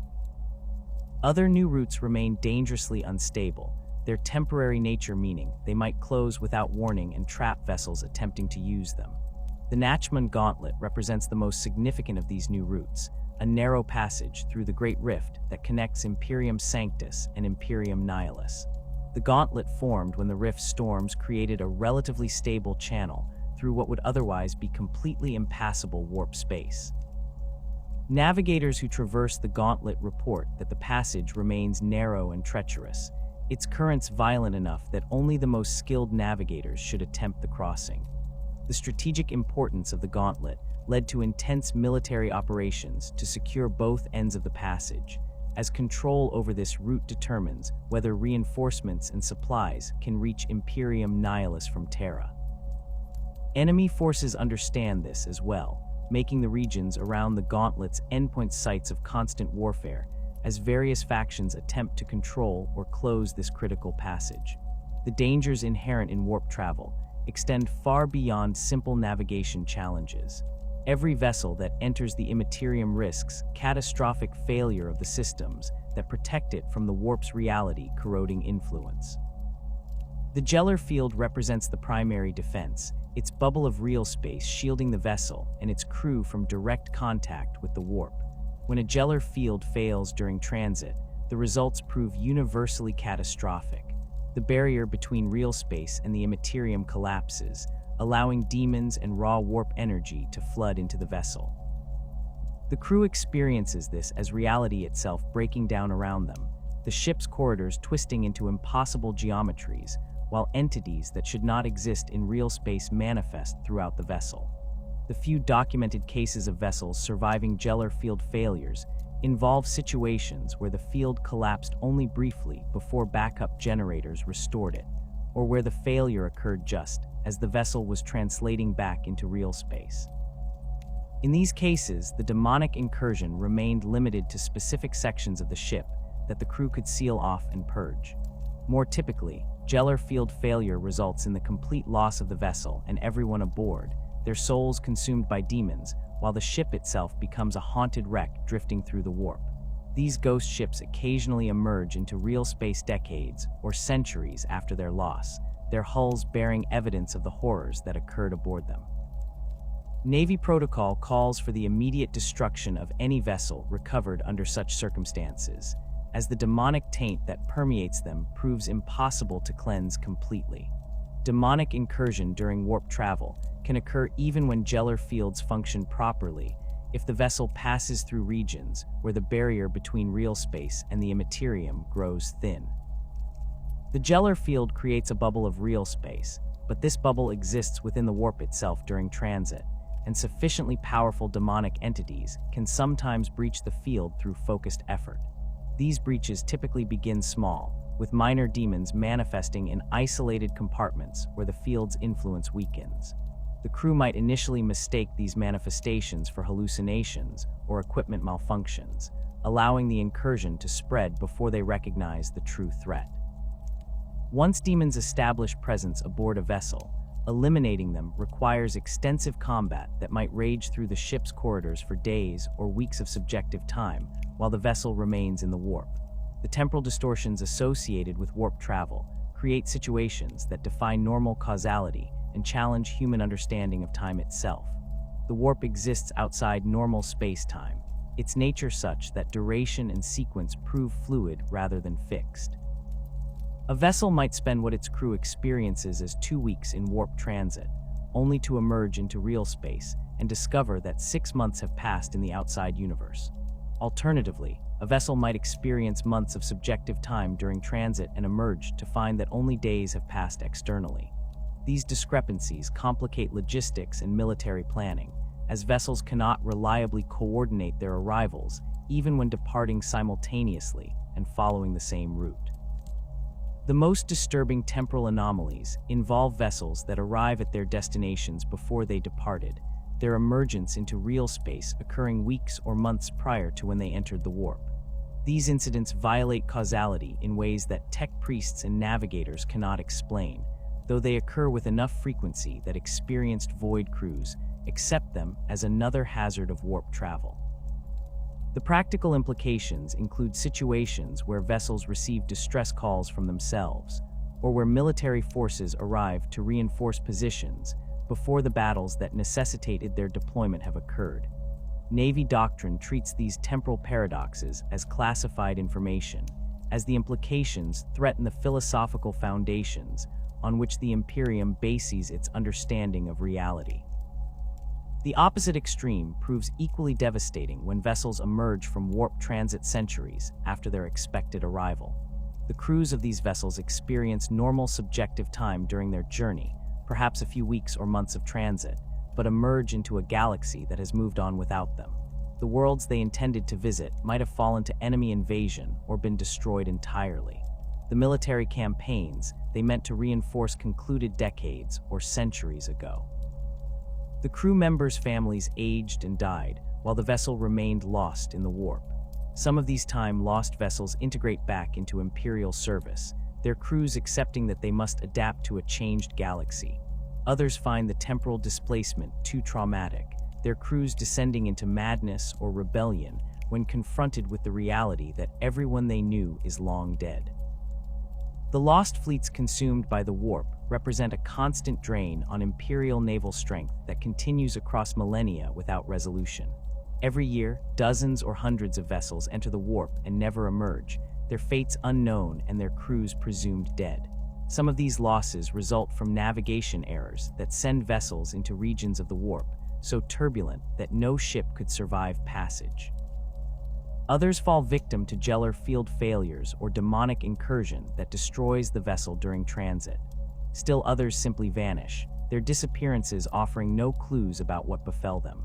The cumulative effect of these losses means that the Imperium must constantly construct new vessels to replace those that disappear, a burden that strains shipyard capacity and diverts resources from fleet expansion. The psychological toll of warp travel affects even experienced crews who make dozens or hundreds of successful transits. The knowledge that every journey through the Immaterium risks catastrophic failure creates constant low-level stress that manifests in various ways. Some crew members develop obsessive rituals they perform before each warp transit, their superstitions providing psychological comfort even if they offer no actual protection. Others turn to faith, their prayers to the Emperor serving similar purposes. The most affected develop phobias about warp travel that can render them unable to function during transit, their fear overwhelming rational thought. Navy regulations require regular psychological screening for crew members, with those showing signs of serious warp-related trauma reassigned to system defense vessels that never enter the Immaterium. The Gothic War stands as one of the most catastrophic naval conflicts in Imperial history, its campaigns demonstrating both the strategic importance of concentrated fleet power and the devastating consequences when ancient weapons fall into enemy hands. The war began in the year 139 of the 41st millennium, when Abaddon, the despoiler, launched his 12th Black Crusade from the Eye of Terror, his forces striking into the Gothic sector, with objectives that initially seemed limited to typical raiding operations. The Chaos fleets that emerged from the warp included capital ships dating from the Horus Heresy, alongside more recent vessels corrupted during previous Black Crusades, their combined strength representing one of the largest Chaos armadas assembled since the Siege of Terra. Lord Admiral Cornelius Ravensburg commanded Battle Fleet Gothic from his flagship, the Emperor-class battleship Lord of Light, his forces initially numbering approximately 40 capital ships and cruisers, along with supporting escort squadrons distributed across the sector's key systems.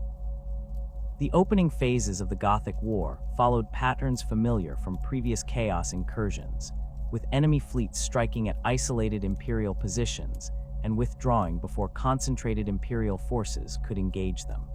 Ravensburg deployed his battle fleet in defensive formations, protecting the sector's Forge Worlds and major naval bases, his strategy emphasizing the protection of critical infrastructure over pursuing enemy raiders into regions where they held tactical advantage.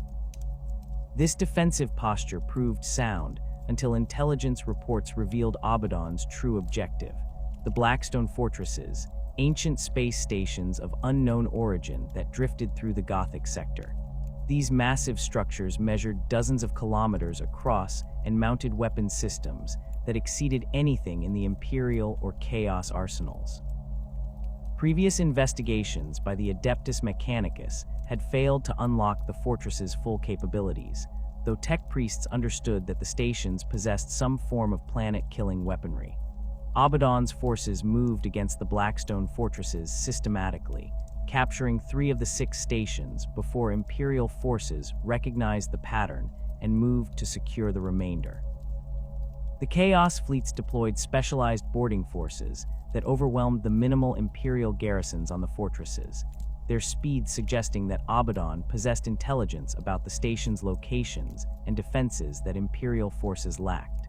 The capture of even a single Blackstone fortress would have represented a strategic disaster, as the station's firepower could devastate Imperial fleet formations or reduce defended worlds to lifeless rocks. 3 fortresses in Chaos hands created a situation that threatened not just the Gothic sector, but potentially the entire Segmentum Obscurus. Ravensburg's response demonstrated both tactical flexibility and willingness to accept casualties in pursuit of strategic objectives. He divided Battlefleet Gothic into multiple task forces, each assigned to either defend the remaining Imperial-held fortresses or conduct offensive operations against Chaos positions. The task force, commanded by Admiral Cornelius himself, moved to engage Chaos fleets besieging the fortress designated Blackstone 4, his battleships and cruisers pushing through enemy screening forces to establish orbital superiority around the station. The battle for Blackstone 4 lasted 3 weeks of continuous void combat, with Imperial and Chaos fleets exchanging broadsides at ranges that turned the space around the fortress into a debris field of wrecked escorts and damaged capital ships. Ravensburg's flagship suffered severe damage during the engagement, its port weapons batteries destroyed and void shields failing, but the Lord Admiral refused to withdraw until Imperial forces secured the fortress. The strategic situation deteriorated further when Abaddon activated the captured Blackstone fortress's primary weapons, their beams striking at Imperial positions across the sector. The fortress designated Blackstone 1 targeted the forge world of Stranavar, its beam punching through the planet's crust and triggering tectonic disruptions that devastated the world's industrial capacity. Billions died in the initial strike and subsequent earthquakes, while the forge world's orbital shipyards suffered catastrophic damage from debris thrown into orbit by the attack. The loss of Stranavar's manufacturing capability represented a strategic blow that would affect Imperial naval operations throughout Segmentum Obscurus for decades, as the Forge world had produced a significant percentage of the region's macro cannon shells and armor plate. The Mechanicus response to the Blackstone crisis involved deploying specialized tech priest teams to the Imperial-held fortresses, their mission to unlock the station's capabilities before Chaos forces could leverage their captured fortresses to achieve complete dominance. These investigations proceeded under combat conditions, with Chaos fleets conducting repeated attacks against the Imperial-held stations, while tech priests worked to penetrate security systems that had resisted analysis for millennia. The breakthrough came when Archmagos Corvus Vale discovered that the fortresses responded to psychic commands, their control systems designed to interface with psychers rather than conventional crew. This discovery allowed the Mechanicus to activate the Imperial fortress's weapons, creating a strategic balance where both sides possessed planet-killing capability, but neither could achieve decisive advantage without risking mutual destruction. The naval campaigns that followed involved fleet actions of unprecedented scale, as both Imperial and Chaos forces maneuvered to protect their fortresses while seeking opportunities to destroy enemy stations. The Battle of Gethsemane saw Battlefleet Gothic engage a Chaos armada that included the Planet Killer, Abaddon's flagship mounting a weapon that had already destroyed multiple Imperial worlds during previous Black Crusades. Ravensburg's tactical approach involved using the Imperial-held Blackstone fortresses as mobile weapons platforms, their beams targeting Chaos capital ships at ranges where conventional fleet weapons proved ineffective. The engagement demonstrated the fortress's devastating anti-ship capabilities when Blackstone 4's beam struck a Chaos battleship, the focused energy punching through void shields and armor to detonate the vessel's plasma reactors in an explosion visible from neighboring systems. The turning point of the Gothic War came when Imperial forces managed to destroy 2 of the Chaos-held Blackstone fortresses through coordinated fleet actions that overwhelmed the station's defenses. The destruction of Blackstone 2 required a task force of 6 battleships and supporting cruisers to concentrate fire on the fortress's power generation systems, their sustained bombardment eventually triggering cascading failures that tore the station apart from within. The loss of these fortresses shifted the strategic balance decisively in the Imperium's favor, as Abaddon's remaining fortress could not achieve the dominance that 3 stations had provided. The despoiler's response involved withdrawing his fleet to the Eye of Terror, though not before deploying the Planet Killer against the world of Savaven, its weapon reducing the Hive world to fragments in an attack that killed 17 billion people. Ravensburg's defense of the Gothic sector cost Battlefleet Gothic approximately 60% of its pre-war strength, with 24 capital ships and cruisers destroyed or damaged beyond practical repair. The Lord Admiral himself survived the war despite his flagship suffering catastrophic damage in multiple engagements, his leadership throughout the conflict earning him recognition as one of the Imperium's most capable fleet commanders. The strategic lessons from the Gothic War influenced Imperial naval doctrine for subsequent decades, particularly regarding the concentration of fleet strength and the importance of maintaining strategic reserves capable of responding to unexpected threats. The war also demonstrated the vulnerability of Imperial positions to attacks by ancient weapons whose capabilities exceeded current Imperial technology, a lesson that proved prophetic given subsequent events. The fall of Cadia during the 13th Black Crusade represented the culmination of Abaddon's 10,000-year campaign against the Imperium, his forces finally achieving what 12 previous Black Crusades had failed to accomplish. Battlefleet Cadia, one of the most heavily reinforced naval formations in the Imperium, maintained constant vigil over the Cadian Gate, the stable warp route connecting the Eye of Terror to the broader Imperium. The fleet's strength included dozens of capital ships and cruisers, along with hundreds of escorts, their deployments coordinated to maintain coverage over the multiple systems that formed the defensive network protecting the gate. Lord Admiral Quarren commanded the fleet from his flagship, the Retribution-class Battleship Flame of Purity, his strategic approach emphasizing forward defense that engaged Chaos forces as they emerged from the Eye, rather than allowing them to penetrate deeper into Imperial space. The opening of the 13th Black Crusade saw Chaos fleets emerging from the Eye in numbers that exceeded anything previous incursions had deployed. The initial waves included hundreds of vessels ranging from escorts to capital ships, their coordinated emergence suggesting planning and resource accumulation that had occurred over decades or centuries within the Eye's time-dilated interior. Battlefleet Cadia engaged these forces across multiple systems simultaneously, the fleet's distributed deployment allowing it to contest Chaos advances at numerous points, but preventing concentration of Imperial strength against priority targets.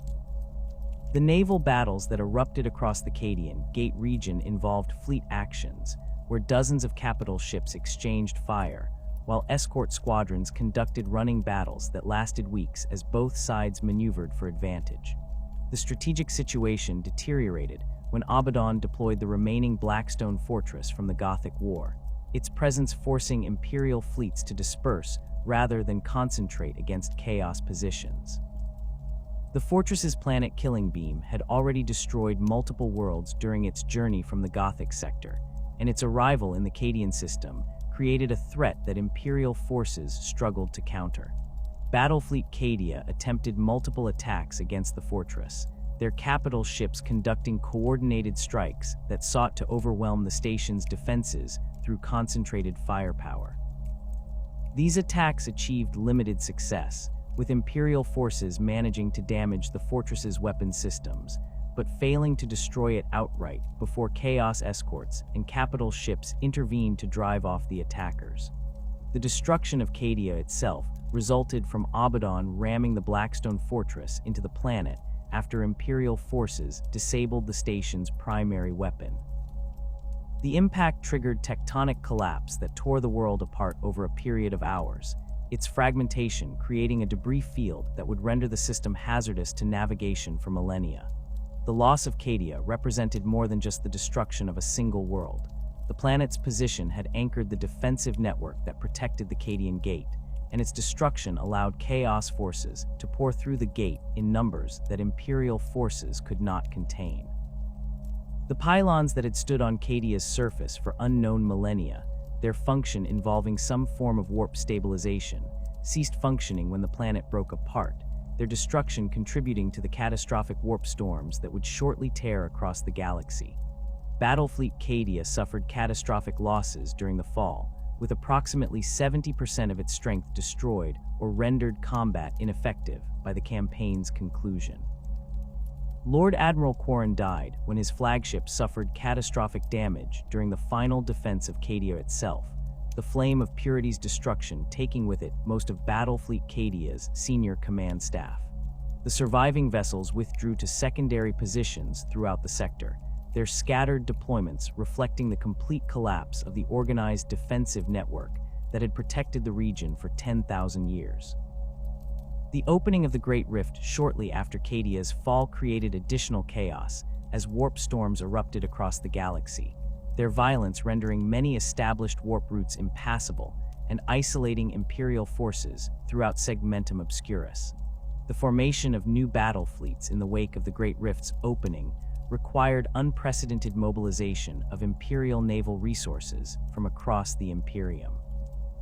The High Lords of Terra authorized the creation of multiple new battle fleet commands to replace the strength lost at Cadia, and to establish defensive networks in regions that the Rift had cut off from central command. Battlefleet Obscurus received massive reinforcements drawn from reserve fleets and shipyard production across multiple Forge worlds, its strength rebuilt to levels approaching pre-fall capabilities, though the quality of hastily constructed replacement vessels often fell short of the veteran ships they replaced. The strategic situation in Imperium Nihilus required the establishment of entirely new fleet commands operating with minimal support from Terra, their forces cobbled together from surviving vessels, and whatever reinforcements managed to cross the gauntlet before warp conditions rendered the passage temporarily impassable. The Macharian Crusade represents the largest sustained Imperial military campaign since the Great Crusade itself, its scope encompassing the conquest of nearly 1,000 worlds across a front that stretched thousands of light years.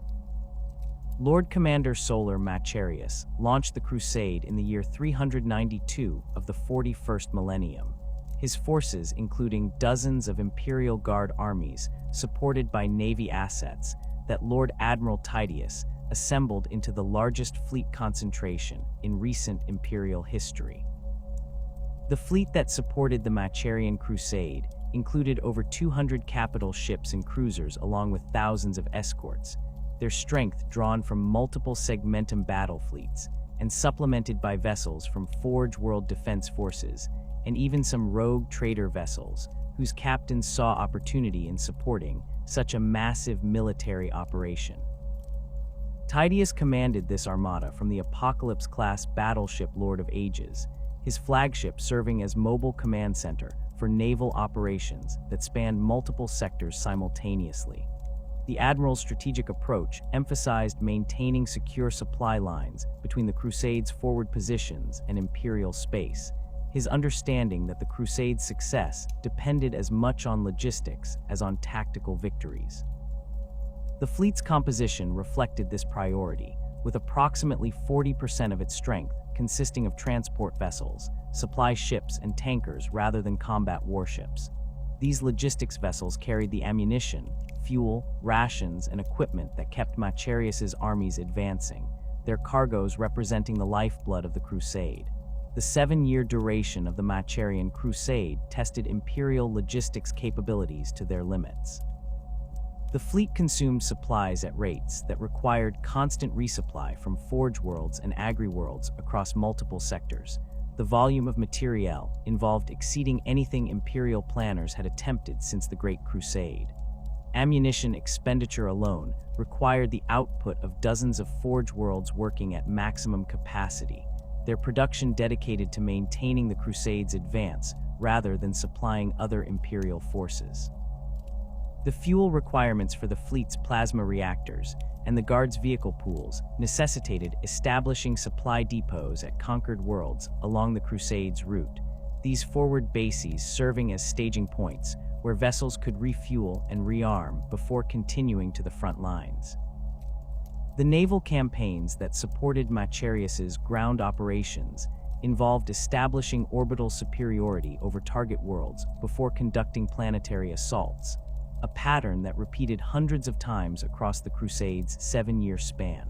Tydeus developed standardized procedures for these operations that emphasized speed and efficiency over the methodical approaches that characterized earlier Imperial campaigns.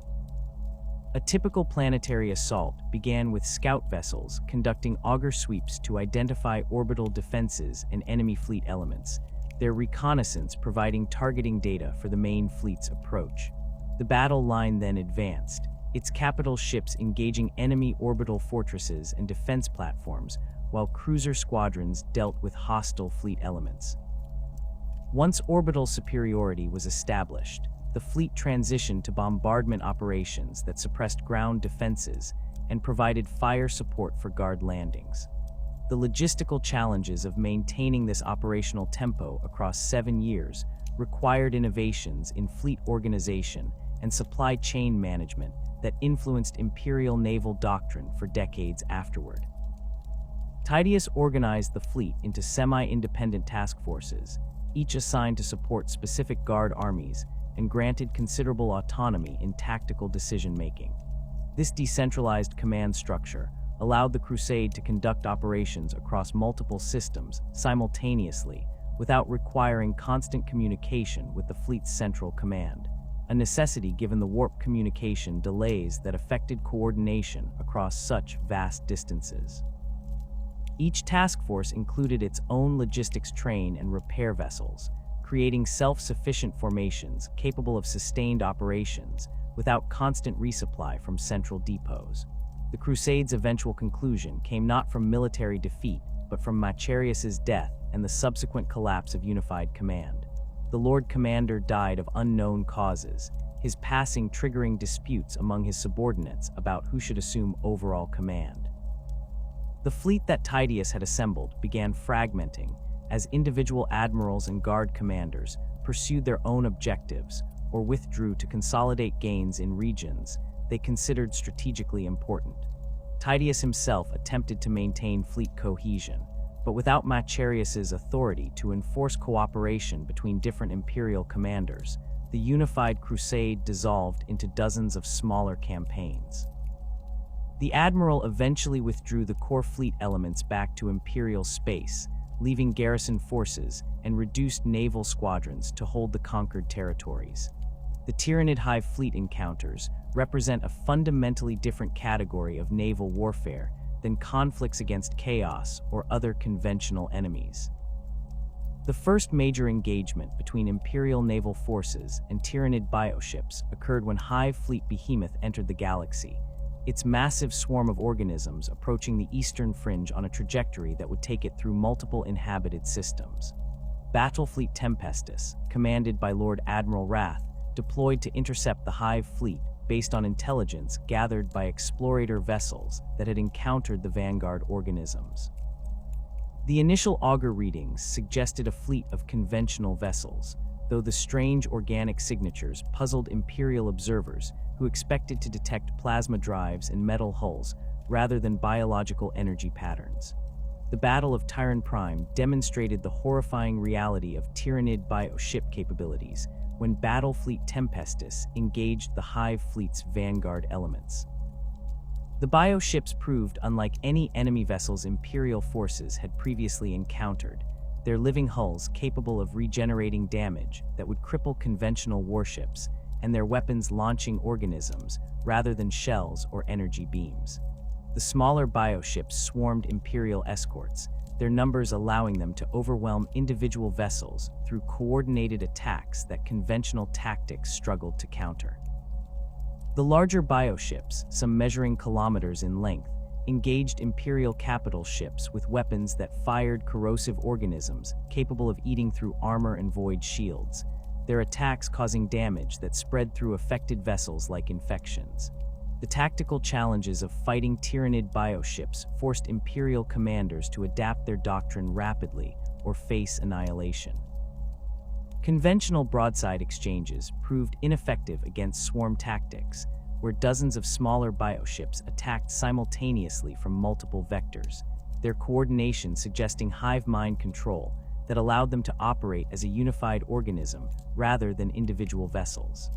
Imperial escort squadrons found themselves overwhelmed by sheer numbers, their weapons batteries unable to eliminate enough bioships to prevent the swarm from closing to boarding range. Once bioships made contact with Imperial vessels, they deployed boarding organisms that proved even more horrifying than conventional boarding actions, the Tyranid creatures consuming crew members and ship systems indiscriminately as they spread through the vessel.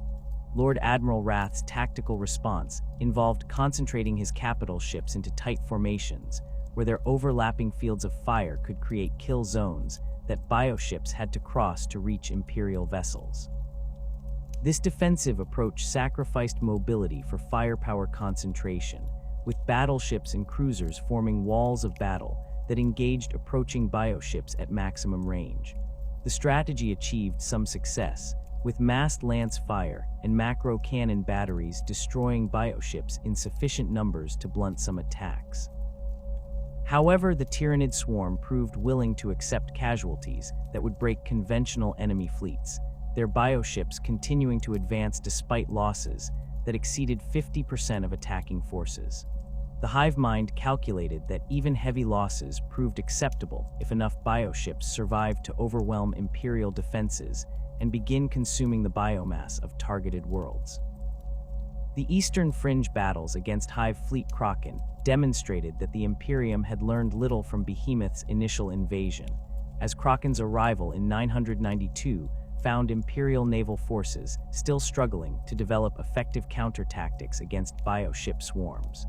Kraken approached the Eastern Fringe along multiple vectors simultaneously, its fleet elements dispersed across a front spanning dozens of systems. This strategic approach prevented Imperial forces from concentrating against a single thrust, forcing Battlefleet Tempestus and supporting naval elements to divide their strength to cover multiple threatened regions. The battles that erupted across the Eastern Fringe involved fleet actions, where Imperial capital ships found themselves engaged against bioship swarms that outnumbered them by orders of magnitude. The desperate void battles against Hive Fleet Leviathan in the early 42nd millennium revealed that Tyranid bioship evolution had produced organisms specifically adapted to counter Imperial naval tactics. The bioships encountered during Leviathan's invasion included new organisms that demonstrated capabilities not observed in previous Hive fleets. Some bioships generated electromagnetic pulses that disrupted Imperial auger arrays and targeting systems, their attacks blinding Imperial vessels and forcing gun crews to engage targets visually at ranges where visual observation proved nearly useless. Other bioships deployed clouds of spore organisms that interfered with lance beams and macro cannon shells, their defensive screens absorbing firepower that would otherwise strike the larger bioships they protected. The numerical superiority that Leviathan deployed overwhelmed Imperial defenses through sheer mass rather than tactical sophistication. Imperial fleet commanders reported engagement where their auger arrays detected hundreds of bioship contacts approaching simultaneously, the swarm's density such that destroying individual bioships made no appreciable difference to the overall threat. The battles devolved into attritional warfare, where Imperial vessels fired continuously until their ammunition stores depleted or their weapons batteries overheated and failed. Even when Imperial forces achieved local tactical victories by destroying attacking bioships, strategic defeat followed as subsequent waves arrived to replace losses faster than Imperial shipyards could replace destroyed vessels. The Tyranid approach to void warfare proved fundamentally different from any enemy the Imperium had previously faced. Their willingness to accept unlimited casualties in pursuit of objectives, creating situations where conventional military calculations about acceptable loss rates became meaningless. The opening of the Cicatrix Maledictum in the closing years of the 41st millennium represented the most catastrophic disruption to Imperial naval operations since the Horus Heresy itself.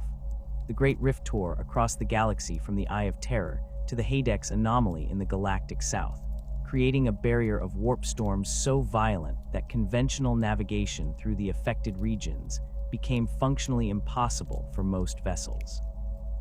The immediate impact on Imperial fleet operations proved devastating as established warp routes that had carried traffic for millennia simply ceased to exist, their stable currents overwhelmed by the chaotic energies pouring from the rift.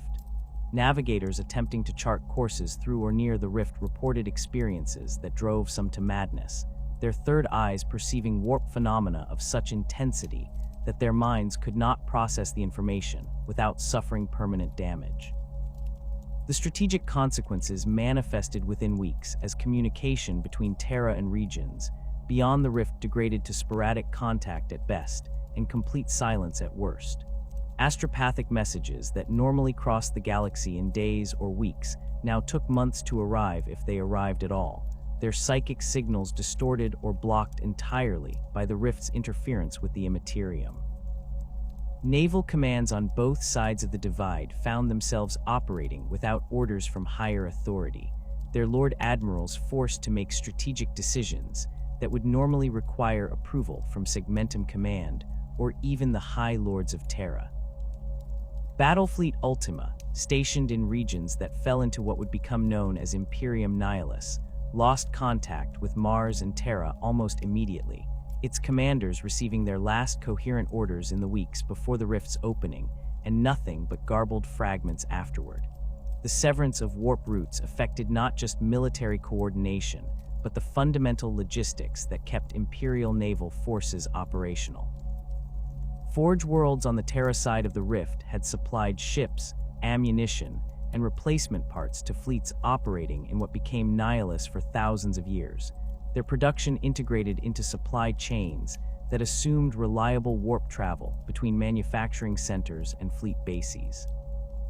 The sudden impossibility of maintaining these supply lines meant that fleets in Nihilus faced equipment shortages within months, their stores of macro cannon shells, torpedo warheads, and replacement components depleting without possibility of resupply from traditional sources.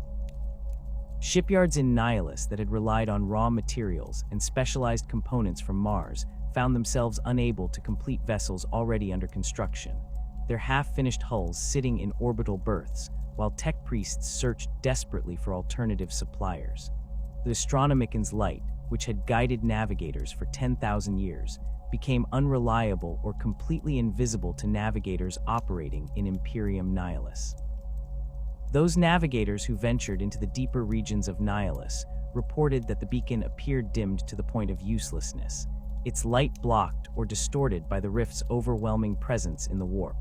Some regions experienced complete blackout where no trace of the Astronomican could be detected, forcing navigators to attempt blind jumps or rely on local stellar phenomena for navigation reference points. The navigator houses lost dozens of their members in the months following the rift's opening, their deaths occurring when vessels became lost in the warp or emerged into real space thousands of light years from their intended destinations in regions where no Imperial presence existed to provide assistance. Robute Guilliman's return to the Imperium and his subsequent launch of the Indomitus Crusade represented the Imperium's first organized response to the catastrophe that the Great Rift had created.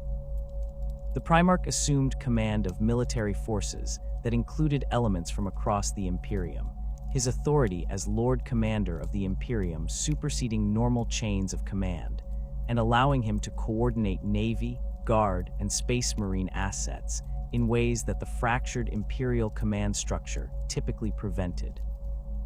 The fleet assets that Guilliman assembled for the Indomitus Crusade included substantial elements of Battlefleet Solar, the most powerful naval force in the Imperium, along with vessels drawn from Forge World defense fleets and even some ships from rogue trader dynasties whose warrants Guilliman invoked to compel their participation.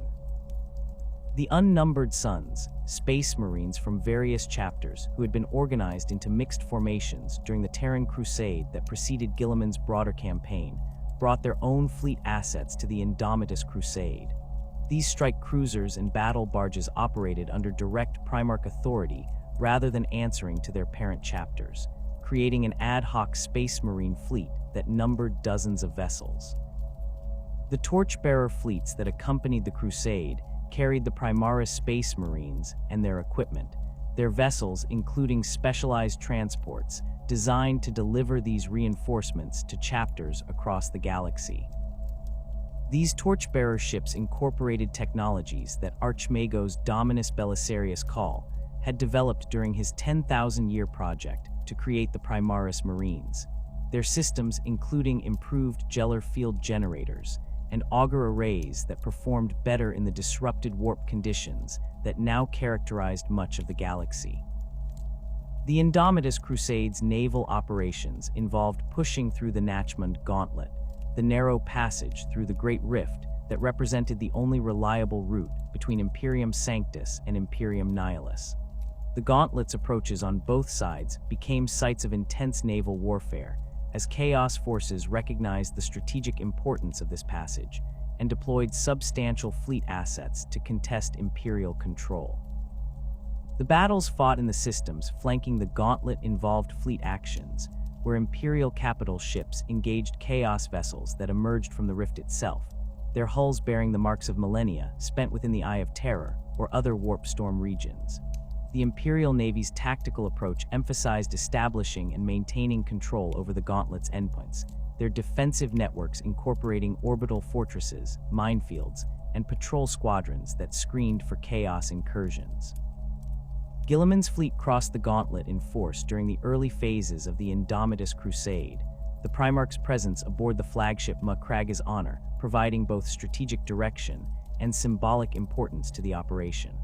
The crossing itself proved hazardous despite the gauntlet, representing the most stable passage through the rift, with vessels experiencing warp phenomena that tested even the improved Gellar fields that Call's technology provided. Several ships in the Crusade fleet suffered catastrophic Gellar field failures during the crossing, their loss representing acceptable casualties in Guilliman's strategic calculus, but devastating to the crews and passengers aboard those vessels. The survivors emerged into Imperium Nihilus to find a region of space where Imperial authority had collapsed or fragmented across thousands of worlds, their populations isolated from Terra and facing threats ranging from Xenos invasions to Chaos incursions, without hope of reinforcement from the broader Imperium. The adaptation strategies that Imperial naval forces developed for operating in Imperium Nihilus reflected the fundamental changes that the Great Rift imposed on void warfare and fleet operations. The most immediate adaptation involved shifting from the long-range warp jumps that had characterized Imperial naval movement to much shorter transits that covered only a few light years at a time. Navigators operating in Nihilus reported that these shorter jumps proved more survivable than attempting longer transits, as the reduced time in the warp decreased exposure to the violent currents and demonic attention that longer voyages attracted. A journey that might have taken 2 weeks of subjective warp time before the rift's opening now required multiple shorter jumps over a period of months, with vessels translating back into real space between each jump to allow navigators to rest and recalculate their courses. The reliance on secondary warp beacons became essential for navigation in regions where the astronomican proved invisible or unreliable. Some of these beacons existed as ancient installations dating back to the Dark Age of technology, their functions poorly understood, but their psychic signatures strong enough that navigators could use them as reference points for local navigation. Other beacons represented new construction, with the Adeptus Astra Telepathica deploying specialized teams to establish psychic lighthouse stations at strategic locations throughout Nihilus. These installations required constant maintenance by choirs of sanctioned psychers, whose lives burned out rapidly under the strain of projecting psychic signals strong enough for navigators to detect across multiple systems. The mortality rate among psychers assigned to these beacon stations exceeded even the horrific casualty rates that characterized service in the astronomic inquiry, with most psychers surviving only weeks or months before their souls exhausted completely. Navigator casualties increased dramatically across Imperium Nihilus as the strain of navigating without the astronomican's guidance took its toll on even experienced members of the Navis Nobilite. The navigator houses reported losing more of their members in the first 5 years after the rift's opening than they had lost in the previous century, their deaths occurring through various mechanisms that all stemmed from excessive exposure to the warp's unfiltered chaos. Some navigators suffered catastrophic psychic trauma when their third eyes perceived phenomena that their minds could not process, their sanity shattering under the strain of witnessing the warp's reality without the astronomican's light to provide reference and stability. Others experienced physical deterioration as their bodies failed under the stress of maintaining constant vigilance during extended voyages, their immune systems collapsing or their organs failing from exhaustion. The desperate measures that isolated battle fleets adopted to maintain operations ranged from practical adaptations to actions that bordered on tech heresy or worse. Some fleet commanders authorized their tech priests to implement modifications to ship systems that deviated from approved SDC patterns, their desperation overriding the normal prohibition against such changes. These modifications included enhanced Geller field generators that drew additional power from plasma reactors at the cost of reduced weapons capacity, or auger arrays modified to detect warp phenomena that standard systems could not register.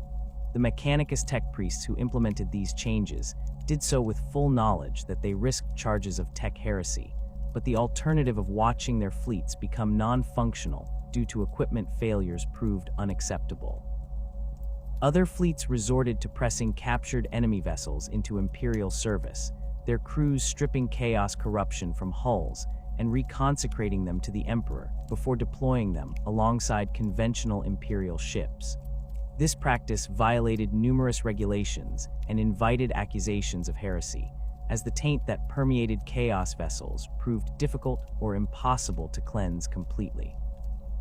Fleet commanders who authorized these conversions argued that the strategic necessity of maintaining operational strength justified the risks, though inquisitors investigating these cases often disagreed and ordered the destruction of converted vessels, along with the execution of officers who had authorized their use.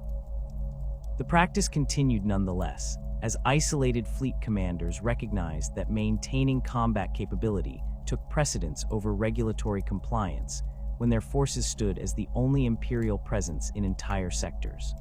The rise of independent naval powers in the Dark Imperium occurred as sectors cut off from Terra developed their own defensive capabilities without central coordination or support. Planetary governors and sector lords who found themselves isolated from Imperial authority recognized that their survival depended on maintaining military forces capable of defending against threats that would previously have been met by Navy battlefleets or guard armies deployed from other regions. Some sectors possessed sufficient local shipyard capacity to begin constructing their own vessels, their tech priests working from whatever SDC fragments and technical documentation they could access to produce ships that approximated standard Imperial patterns. The quality of these locally constructed vessels varied dramatically, with some sectors producing ships that met or exceeded Navy standards, while others launched vessels that barely qualified as void-worthy. The Nachmund Gauntlet's strategic importance meant that control over this passage determined which regions of Imperium Nihilus could receive reinforcement from Sanctus, and which remained completely isolated. Both Imperial and enemy forces recognized this reality, leading to the establishment of permanent military presences on both sides of the gauntlet. The Imperial Navy deployed substantial fleet assets to garrison the gauntlet's approaches, their forces including multiple battleship squadrons and dozens of cruiser weight vessels, along with hundreds of escorts. These garrison fleets operated under orders to maintain the passage at all costs, their commanders authorized to accept any casualties necessary to prevent enemy forces from closing the gauntlet or establishing positions that could interdict Imperial traffic. The sectors forced to maintain their own defenses developed organizational structures that often diverged significantly from standard Imperial military practice. Without access to the Adeptus Munitorum's logistical networks or the Navy's centralized command hierarchy, local commanders created hybrid forces that combined elements of Navy, Guard, and even Space Marine doctrine into whatever organizational models proved effective for their specific circumstances. Some sectors established unified military commands, where a single authority controlled both void-going and ground forces, essentially recreating the integrated Imperial Army structure that had existed before the Horus Heresy reforms separated Navy and Guard. These unified commands proved more effective at coordinating combined arms operations than the fractured command structures that characterized conventional Imperial military organization, though they also concentrated power in ways that the post-heresy reforms had specifically intended to prevent. The maintenance of local shipyards without Martian oversight created situations where forge worlds in Imperium Nihilus operated with unprecedented independence from the Mechanicus hierarchy. These Forge worlds continued producing ships and equipment according to SDC patterns they possessed, but without regular contact with Mars, they lacked access to the technical guidance and quality control that the Fabricator General's authority normally provided. Some Forge worlds maintained standards that matched or exceeded those enforced by Mars, their tech priests adhering to orthodox practices through institutional momentum and genuine devotion to the machine god. Other Forge worlds drifted toward heterodox practices, as local magi made pragmatic decisions about modifying patterns or implementing innovations that Mars would have forbidden, their isolation from central authority allowing them to experiment in ways that would have resulted in charges of tech heresy under normal circumstances. The strategic situation in Imperium Nihilus by the mid-42nd millennium had stabilized into a pattern where the Imperium maintained control over some regions, while others remained contested or had fallen entirely to enemy control. The Indomitus Crusades' progress through Nihilus established Imperial presence in key sectors, with Guilliman's forces liberating worlds and reinforcing isolated Imperial positions before moving on to subsequent objectives. The Crusades left behind garrison forces and reconstituted planetary defense forces, their strength sufficient to maintain local security, but inadequate to project power beyond their immediate regions. The broader pattern that emerged saw the Imperium controlling a network of fortified systems connected by the few warp routes that remained passable, while vast regions between these strongpoints remained effectively outside Imperial authority. The long-term implications of the Great Rift's division of the Imperium extend far beyond immediate military concerns. The isolation of Imperium Nihilus from Terra means that regions comprising perhaps a third of the Imperium's territory and population now operate with minimal connection to the central authority that had governed them for 10,000 years. Some sectors in Nihilus maintain nominal loyalty to the Emperor and Terra despite their isolation, their populations continuing to pay tithes and follow Imperial law even though no central authority exists to enforce compliance. Other regions have drifted toward independence, their rulers recognizing that practical sovereignty now rests with whoever controls local military forces rather than with distant Terra. The Imperium that will eventually emerge from this crisis, assuming the rift ever closes or becomes passable through conventional means, will likely prove fundamentally different from the Imperium that existed before, its structure adapted to the reality of permanent or semi-permanent division between Sanctus and Nihilus. The naval forces operating in Imperium Nihilus face threats that differ in character from those encountered in Sanctus, as the region's isolation from the Astronomican and proximity to the Great Rift creates conditions where chaos incursions occur with greater frequency and intensity. Demon ships emerge from the rift itself to raid Imperial positions, their hulls incorporating impossible geometries and mounting weapons that violate physical laws. Imperial vessels engaging these demon ships report experiences that test crew sanity, as conventional void warfare doctrine proves inadequate against enemies whose vessels regenerate damage through warp-spawned energies or phase in and out of real space to avoid incoming fire.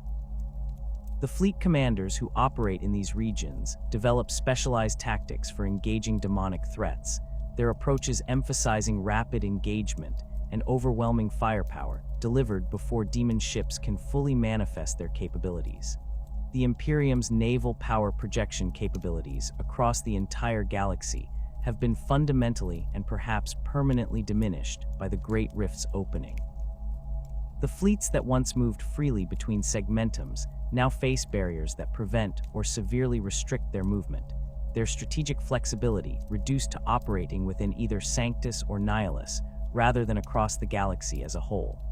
The long-term survival of the Imperium depends on adapting to this new reality, with naval forces in both regions developing capabilities for independent operation without relying on reinforcement or resupply from across the rift. Whether this adaptation preserves the Imperium as a unified political entity or merely delays its fragmentation into separate successor states remains an open question that the next millennium will answer through blood and fire across a million worlds.